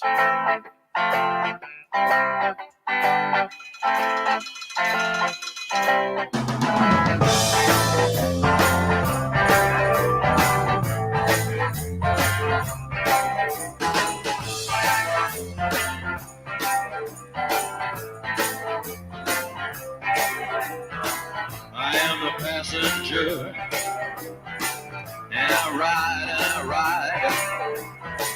I ride through the city backsides. I see the stars come out of the sky. Yeah, the bright and hollow sky. You know it looks so good tonight.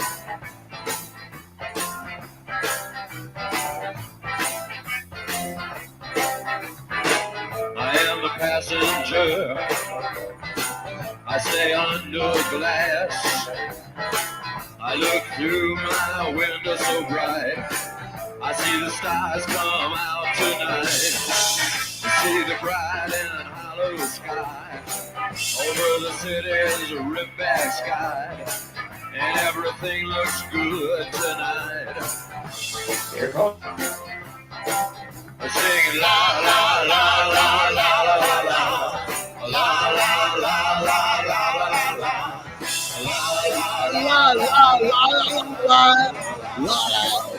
Come on, Venomous. Play I Love My Little Rooster by Almeda Riddle. Get into the car. We'll be the passenger. Come on, Venomous. I'll pull it up. Ride through the city tonight. We'll see the city's ripped. I've made 2 requests. We'll see the Bright Hey, and Colby, how'd that hollow strike sky. go? How'd that copyright strike go? Get the fuck out of my face, bro. Get the fuck out of my face. You're lucky we didn't make that bet. Come on.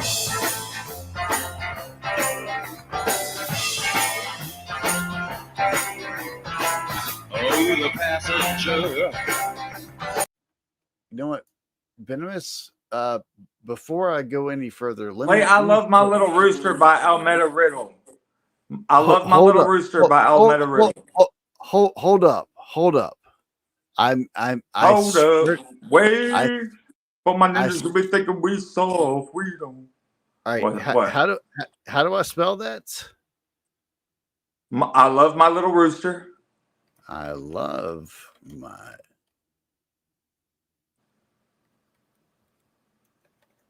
Little Rooster. little Almeda, Almeda. Riddle, like Paul Riddle.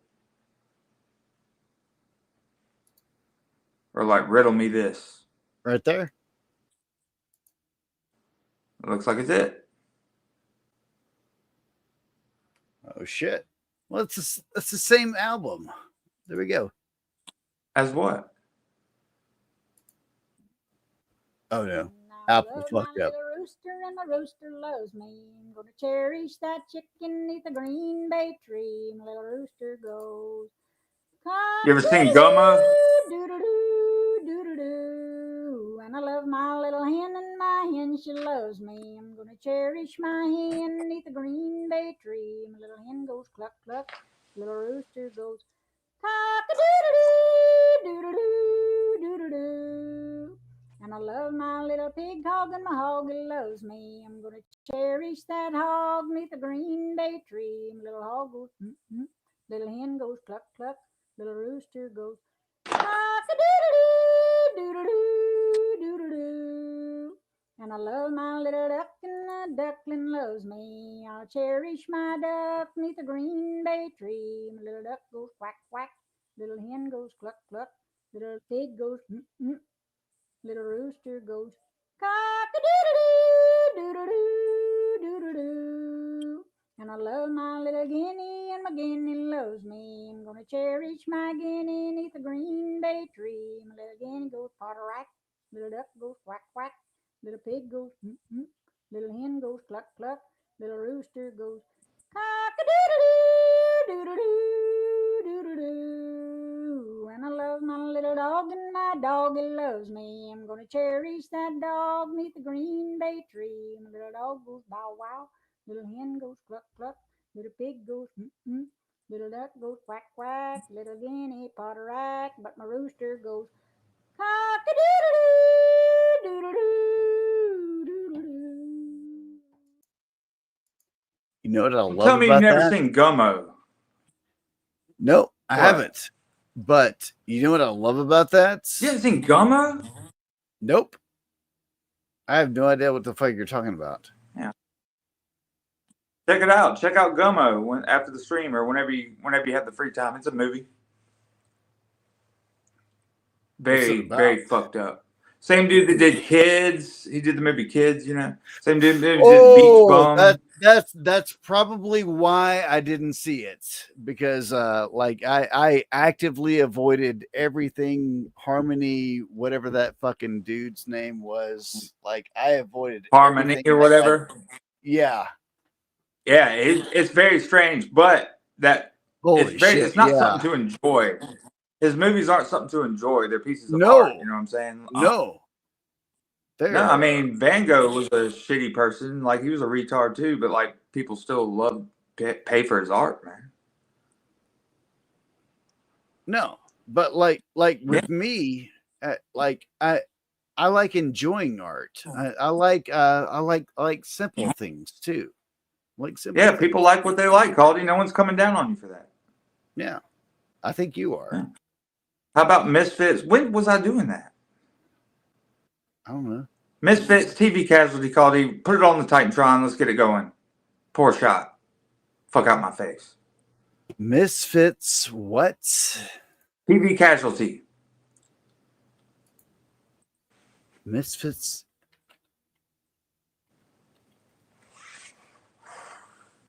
Glenn Danzig is not gonna stop by, right? It's the Misfits. What was the rest of it? TV Casualty. Holy shit, I did get the wrong band there.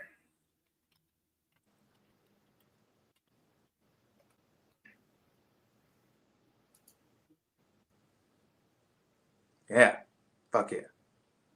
All right. Let's Do you like I know you like the Cramps. Do you like the Cramps? Oh shit, yeah. Yeah, man. Cramps are the shit. They are that is the weirdest couple. Yeah.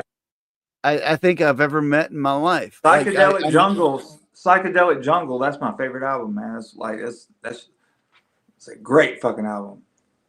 I met them, Benimus. Yeah. They're Fuck yeah. It's not an act. It's not an Yeah. act. They're that I'm sure. fucking weird. They are that I- fucking weird. Because Yeah. like I had who was it? I'm blanking on the band, but they had like a fucking A. I'll remember it later. But there was a band where it was kind of like in between the B-52s, and they had this song like about chickens, and they always when they played they had fried chicken and stuff like that. Interesting. Yeah. Yeah, I will figure it out. Yeah. I'll figure it out. But let's hear this. Yeah. Fuck it.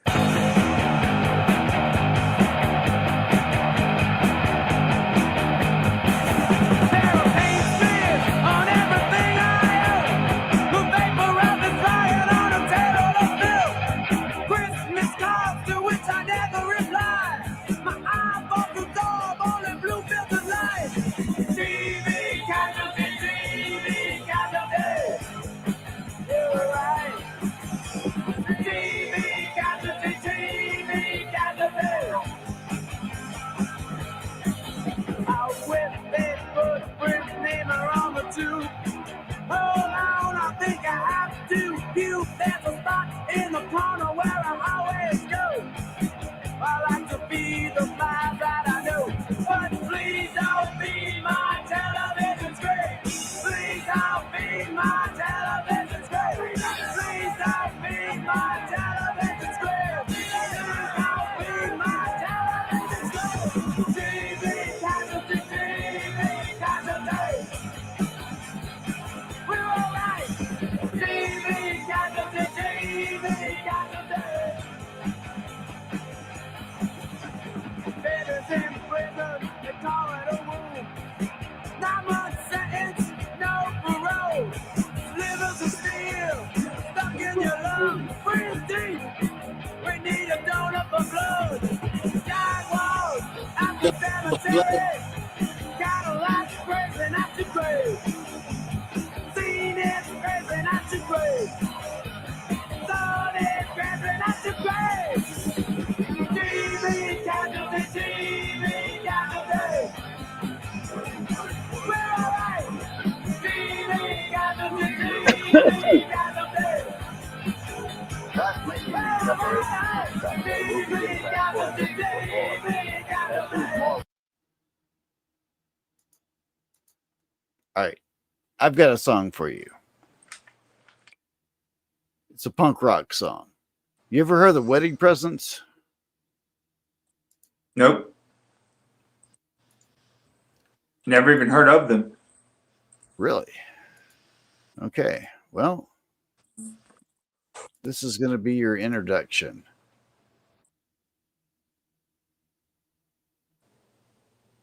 I don't know how to describe it other than they were. Do you like the Pixies and the Breeders and all that? I like the Pixies.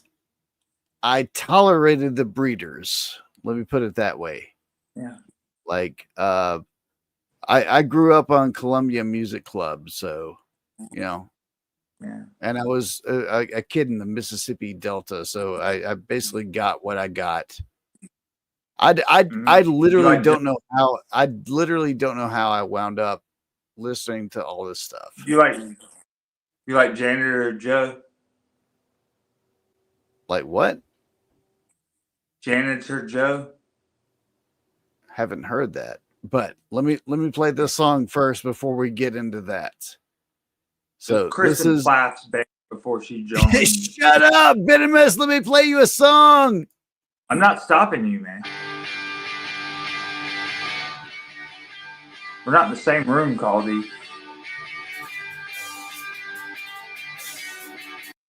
But we love each other, Benimus, don't we? Don't we? Caldy. What? No, Caldy. No, Caldy. I do not love you, you sick bastard. Play the goddamn song. Oh, Benimus.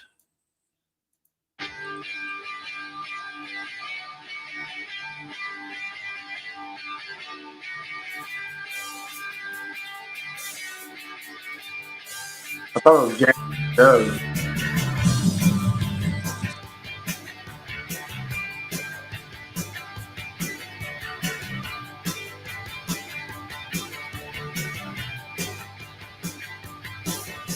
Sometimes these words just don't have to be said. I know how you both feel. The heart can roll the head.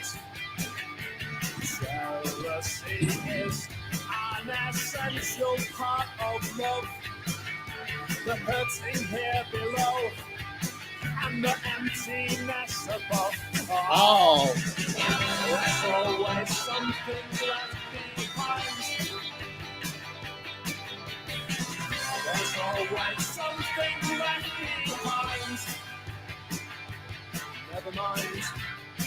Oh, never mind.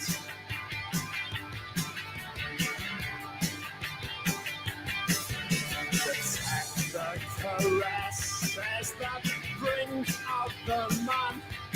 I can't still be drunk at 5. Oh, I guess I surely can. Slowly your beauty is eaten away by the scent of someone else in the blanket where we lay. Oh, there's always something left behind.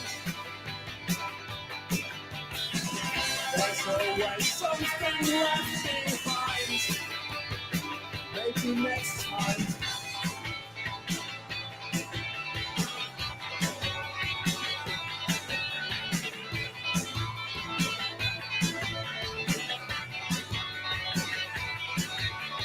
Eating meals, a lonely star, a welcome ride in the neighbor's car, a long walk home, the pouring rain.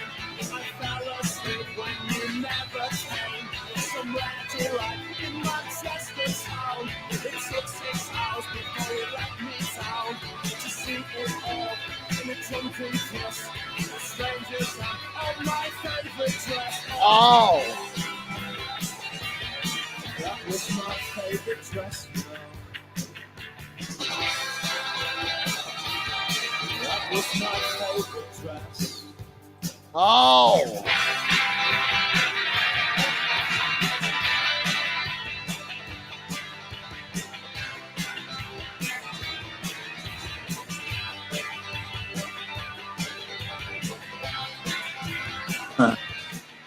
I am so happy that I got to introduce you to that. I don't know if you liked it, Benimus. Thank you, Caldy. You have saved my life tonight. I was in a bad place and you saved my fucking life. We're good, man. God damn, I I'll love give you when the you're belt, on man. here. I'll just give you the belt. I fucking love, I'll just give you the belt. when you're on here. I need to be training up these days, man. I like the past few weeks I haven't been drinking as much, so I actually need to be training. Oh man. Oh man. That's another good one. Play Raise of the Shrine Builder by Ohm. Well, I will play that after a fucking sad. I'm gonna play a sad fucking After song. shit falls from the sky, Benjamin. After shit falls from the sky. No, I'm literally gonna look it up after Which this. is a possibility these days. What? Oh my god, dude. Why do you think I'm not gonna play? The only reason I don't play your shit is because your shit gets me taken down a lot of the time. That's the only reason. That was that one wrestling video. That was that wrestling video, Called. You don't think I'm coming at me like that. God damn, bro. Literally, that was that one wrestling video.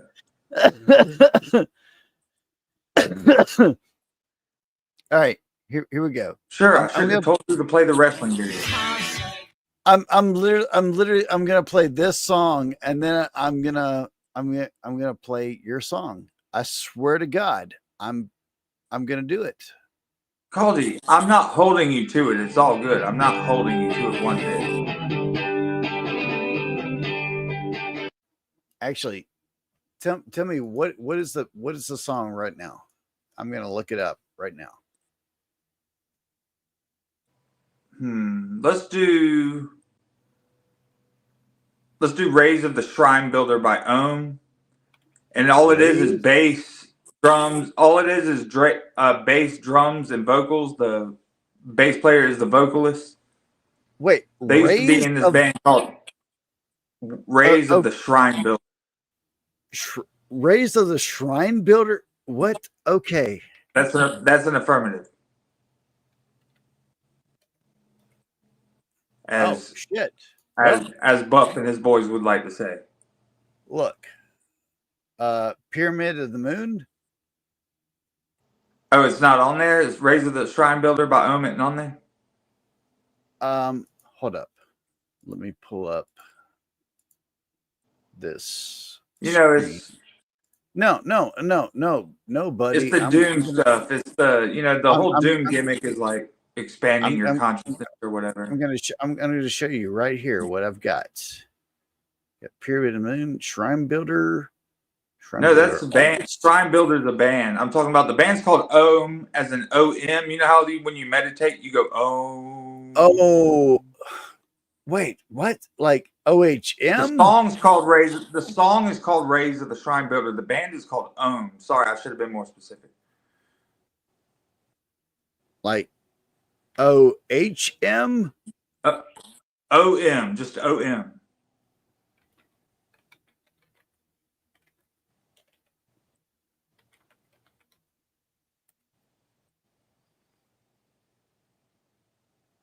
No, it's not on Apple. Damn.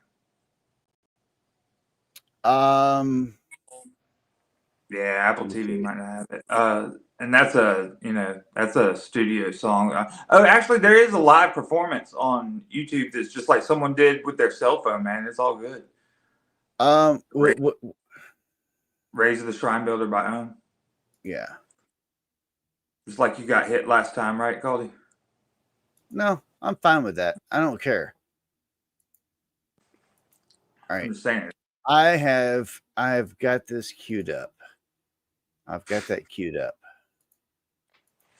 So God damn, Venomous, I love having you up here. God damn it, Caldy. I have to work in 2 hours. It's such chaos. Like, I want you to hear this song right here. This is such a dirty little punk rock song. I want you to hear it down, and then we're gonna go to Mr. Benimus's song, and let me make really heavy, but it's heavy in a different way. You got to understand what they're about, man. They're about like expanding consciousness. All the doom metal stuff's very. It's so ridiculous that it's funny, but it's good at the same time. Doom metal. Carry on, sir. Here. Oh God. It's just bass. It's just bass, drums, and guitar. The bassist is the vocalist. Have you ever heard Morphine? Yeah. Oh shit. Yeah. Well, I think that's where we're going after this.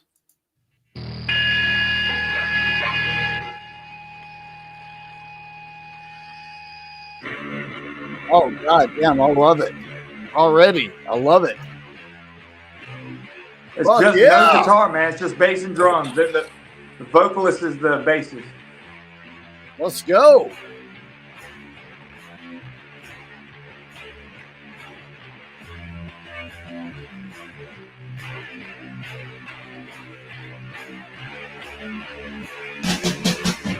Spiring flow on the rise up for the electric sea. Down the good train dance, down to insensorate and live. Travel on freedom, and reach the sky and rank the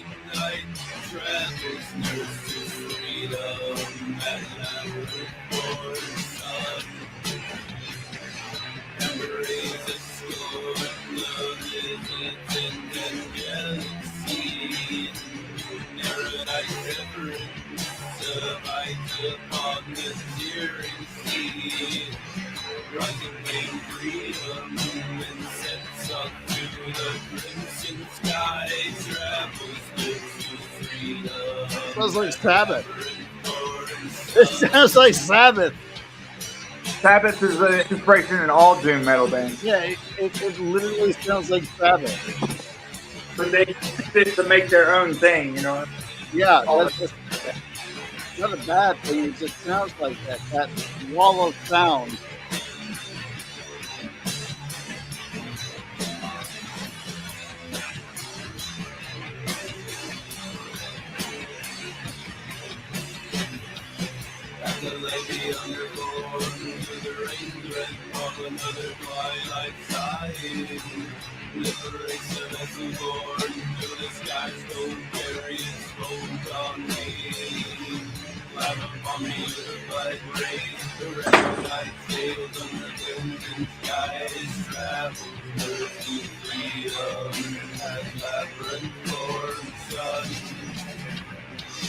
Now it's in the slippery, so I never used to order it, sun's rising. Like you wouldn't glowing orb and reversing to the goddess which your senses fail. And it was cemented in rays, rising to a winter lonely ice-born sky, rising, reclaim freedom and labyrinth-born sun.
Lord, a legion raised yonder.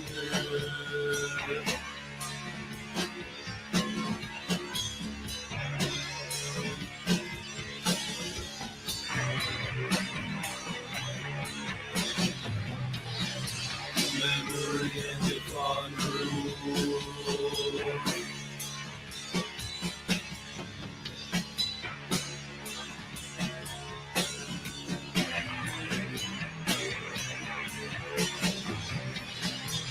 And freedom to see its scream prevail.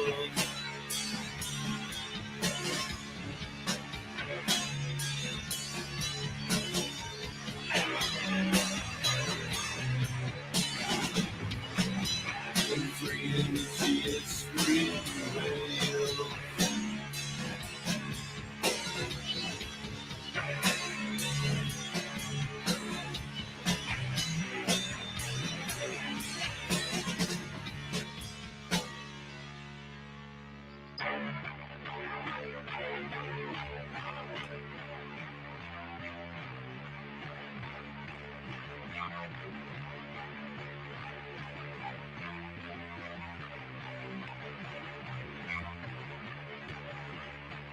Peace out, Roddy. Sorry to bore you.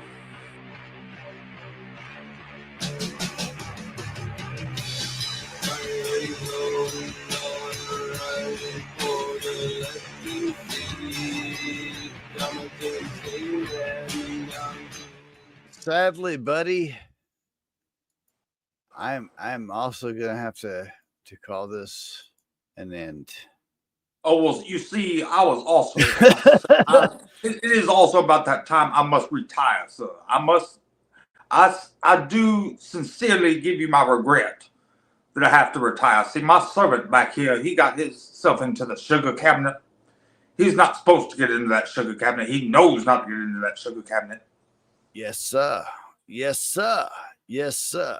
Good to see. Good to see you, Caldy. Hey, check out them and the band called Sleep, man. SLEEP. Dude, I just that last band I favorited it, and Well, it's gotta be in that kind of zone. But check it out. And SLEEP, that's the band they all came from. The Sleep, the two guys that we just heard called Ohm, and then the guitar player started High on Fire. But the Sleep was the original band. They're the only band. They have a 1 hour long song called Dope Smoker, and it's like a legend, man. The whole thing, it's like a myth, a legend. Check it out. Like even the making of it and everything. Well, I'm going Write to it down, take some notes, do what you gotta do. I am going to sleep. And as I go to sleep, I'm going to play this song right here. This is the story of our time. When we stay with the Braves, when the Braves go into overtime, we stay with the Braves. When the Hawks go into overtime, we stay with the Hawks. I'm removing both of From them. Gilgamesh to Beowulf to the Odyssey. Every time has a story to tell and pass down through history. Ishmael went out searching for whales, and Gatsby longed for acceptance. Tom and Huck went and ran all amok, and we've been talking about them ever since. Long after the people are gone, the stories that represent them still last. The written letter helps us know a little better our ancestors from the past. And we are no different from they. We've all chosen our own story that will now live on and summarize our current day and represent us now forever in the great beyond. Little girl wanted to be famous so bad, 'cause she had a semi-famous dad. 'Cause he was friends with a murderer who was on TV. Well, she had no TV murder friends like her pa, but she had one that was in the gossip mags a lot. And 'cause her grandfather owned hotels and had made a lot of money, well, that friend blew a guy on videotape, and the news talked about it for 6 weeks straight. And our hero had a plan to get that fame that she so craved. She got the guy who played the brother on that Moesha show, and they filmed themselves going hard as they could go. And we've been paying attention to her for the whole last decade. It was the story of you. It was the story of me. It was the story we choose to pass down through history. It was the story of us and of our time here, what we were about, and the heroes we cheered. It was the story of our time. More dense and rich than any script that Tolstoy ever wrote. The epic would take years to tell, but here are the cliff notes. It started when Kim's mom and dad were celebrating their anniversary. Kim bought them a stripper pole and gave it to them at their party. Then Kim and Chloe went to a shoot for Girls Gone Wild down in Mexico. Their dad found out and followed them so he could tell them no. Then the mom tried to convince Kim to do Playboy, and Chloe got a DUI. Courtney had a pregnancy scare and then she started to cry. Chloe gives a makeover to a homeless man. Nude photos of Courtney come out and she cries again. The mom decides to build a chicken coop. Kim goes and does some sort of calendar shoot. The mom gets real drunk and gets a tattoo. The son wants to model and drop out of school. The dad goes and gets some plastic surgery. Kim goes to Comic-Con for disaster movie.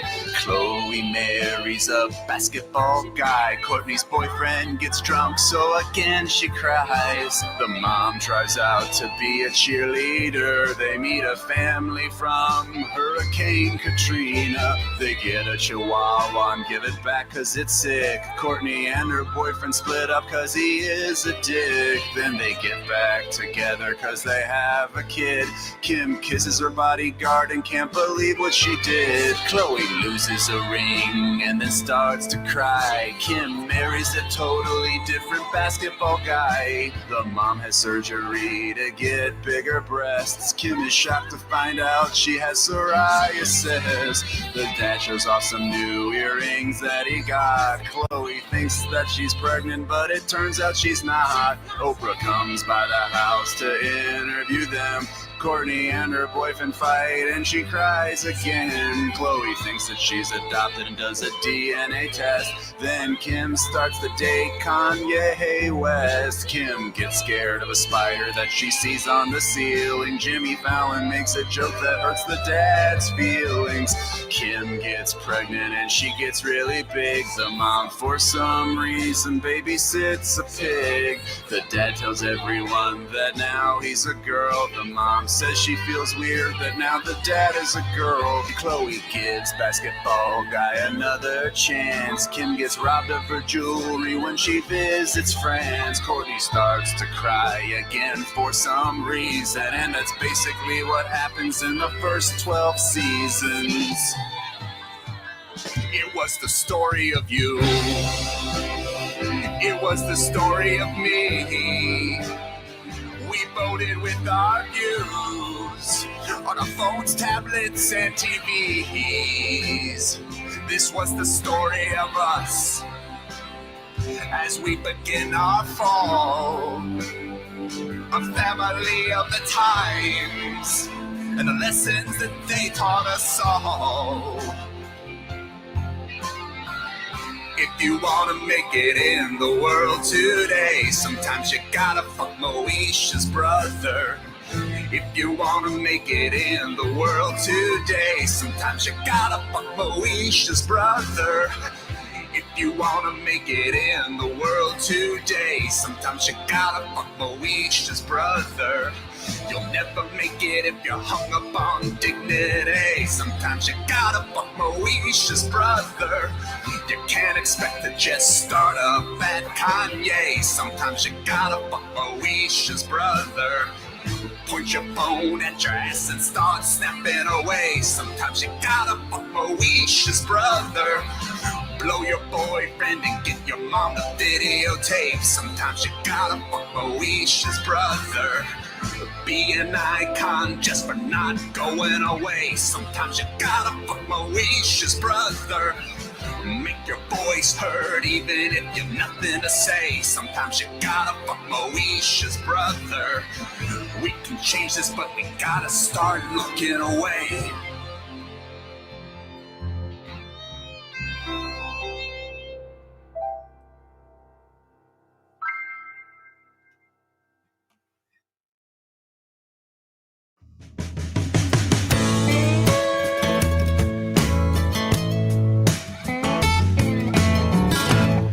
All across this US of A, people are dying every day. It doesn't have to be this way, but I guess someone has got to say,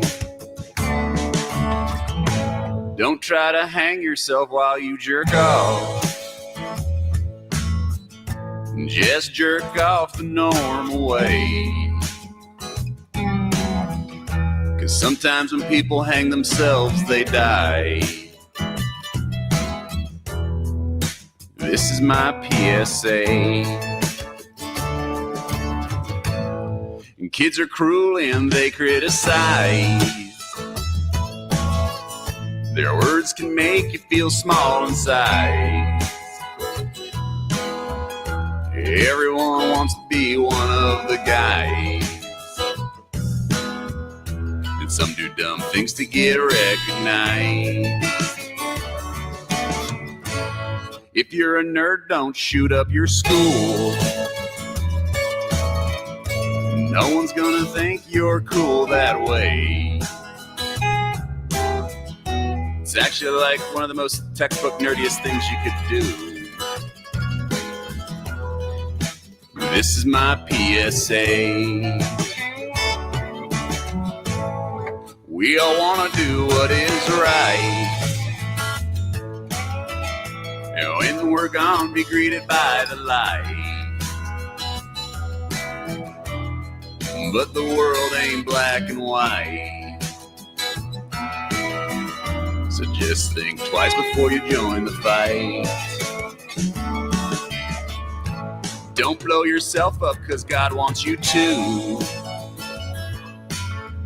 There's at least a 50-50 chance he's not real anyway. Plus if he is, then he's God, so he can blow up people himself. This is my PSA. Don't hang yourself while you're trying to jerk off. If you're a nerd, don't go shoot up your school. Don't blow up people, 'cause God says you should. This is my humble advice to you. Just take a step back and try to chill out. Be online less, exercise once a day. You'll find you have less to get worked up about. This is my PSA.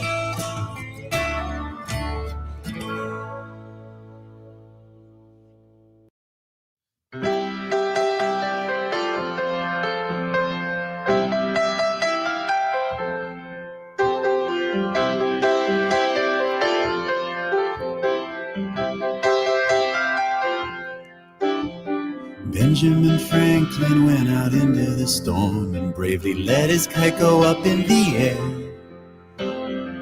He risked his life on an idea that night, and thanks to him we now have light everywhere.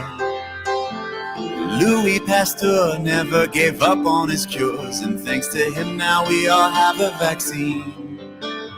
And Orville and Wilbur told until they delivered what until then had just been in our dreams.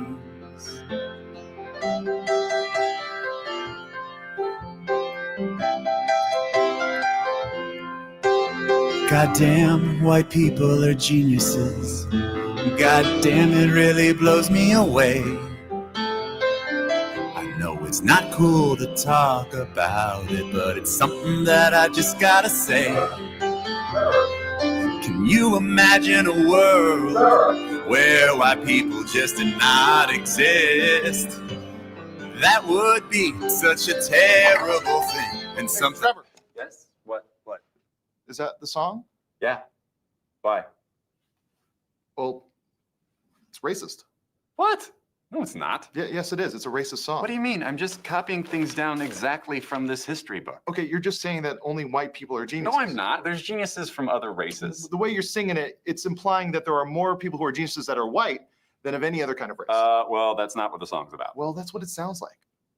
Really? Yes, really. You can't just single out an entire race and say they're the ones who are geniuses. You have to incorporate all the races. You got to talk about black geniuses, Mexican geniuses, Asian geniuses. Okay. I kind of see what you're saying. Yeah. Sorry about that. Okay, just give me a minute. I can fix it. Okay, I got it. Remember, okay, just all kinds of geniuses, not just white. Okay, thank you.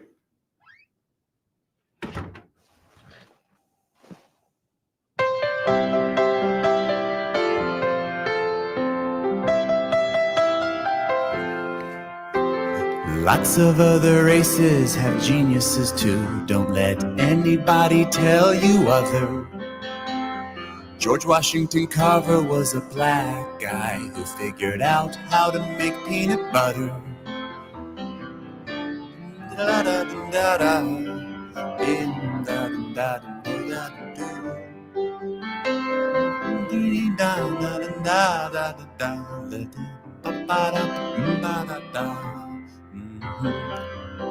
La da da da da da da. That's all you got? That's all that's in the history book. It's one page, George Washington Carver. Where did you get that book? It's mine from school. Where did you go to school? Virginia in the 1980s. Why? You know what? I'm gonna call Doug in here. Oh, no, don't call Doug. No. I'm gonna bring him in. Maybe he can tell you about some of the famous geniuses of Black history. Okay? Hey, Doug. Stop. You busy? Can you get in here? Stop. Hey, what's up, man? Hey. This is Trevor. Hey. He's currently recording a song called "White People Are Geniuses."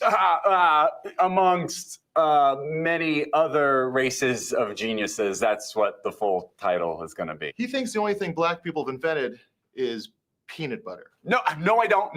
No, I know that Black people have invented tons of things. Like what? Like rap. Rap? Like a hugely popular music that's integral to our culture? What else? Basketball? Psych, I didn't say that. I didn't mean that. Okay, so according to you, the only things that Black people have invented have been rap, basketball, and peanut butter. I know that Black people have had a huge part in shaping this entire country. There were Black people that signed the Declaration of Independence. No. Holy shit. That did not happen. There were no Black people. They were a little busy. They were a little tied up at the moment. I'm sorry. I'm not very well versed in other cultures' history. So can you help me? All right. Well, Black people invented air conditioning, cell phones, the stethoscope, typewriters, the first mechanical heart, doorknobs, elevators, fire extinguishers, the guitar, stoplights, potato chips, gas masks, the super soaker, and the Cabbage Patch. Black people invented the Cabbage Patches? None of this. Oh, Cabbage Patch. That's dope. But y'all wouldn't know that. Y'all wouldn't even think about it. Because you're so wrapped up in your racist worldview. Wow. I didn't know all that. So thanks.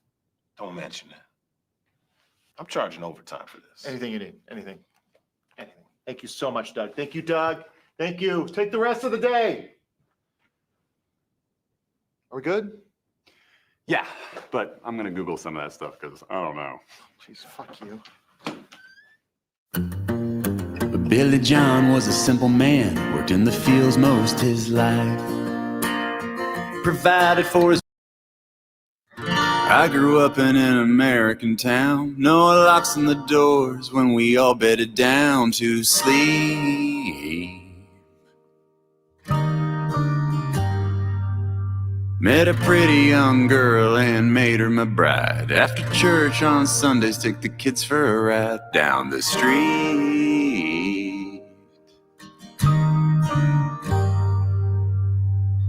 Swimming holes, catching fireflies in jars.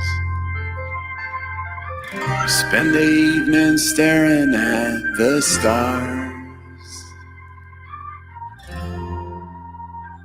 Then the gays got married, and the plant shut down, and the crops dried up everywhere around. And then the gays started kissing, and the state said cool, and they made all the kids be gay in school. 'Cause some gays got married. They announced it on TV, jumped in my truck and slammed reverse. I had to get to my family before the gate could get there first. Hauling ass down the interstate, in my throat I could feel my heart. I didn't know how much time I had before all the orgies would start. And they're grabbing guys like me, and they're pulling us out of our trucks. And they're kissing our lips and nibbling our ears and all sorts of sexy stuff. And they're taking us out to fancy hotels and partying the night away. And they're saying how good we look in their shirt when we wake up the next day. No, I dare not look back to see what's behind. They almost got me once when I was surfing online. And as strong and straight as I know I am, every man can be pushed too far. I seen the devil and the devil looks like Mario Lopez in jean shorts washing his car. I pulled up into my house and I quickly ran inside. I grabbed my lovely spouse, but I felt no love when I looked in her eyes. The gay had gone airborne and I didn't make it in time. My family unit had already been undermined because the gays got married and released gay sports. And all the straight people weren't in love no more because the gays got married. Been in this bunker 3 long years, canned food and recycled air. Yet I shudder when I think about what must be happening up there. A radioactive scorched desertscape ruled by roving biker gangs with scary tattoos and muscly arms, blue eyes and super cute bangs. So I'll seal myself off from everyone and hide here until I die. Confused and angry, sad and alone, and I know the reason why. 'Cause the gays got married. The gays got married. The gays got married. The gays got married. The gays got married. The gays got married. The gays got married.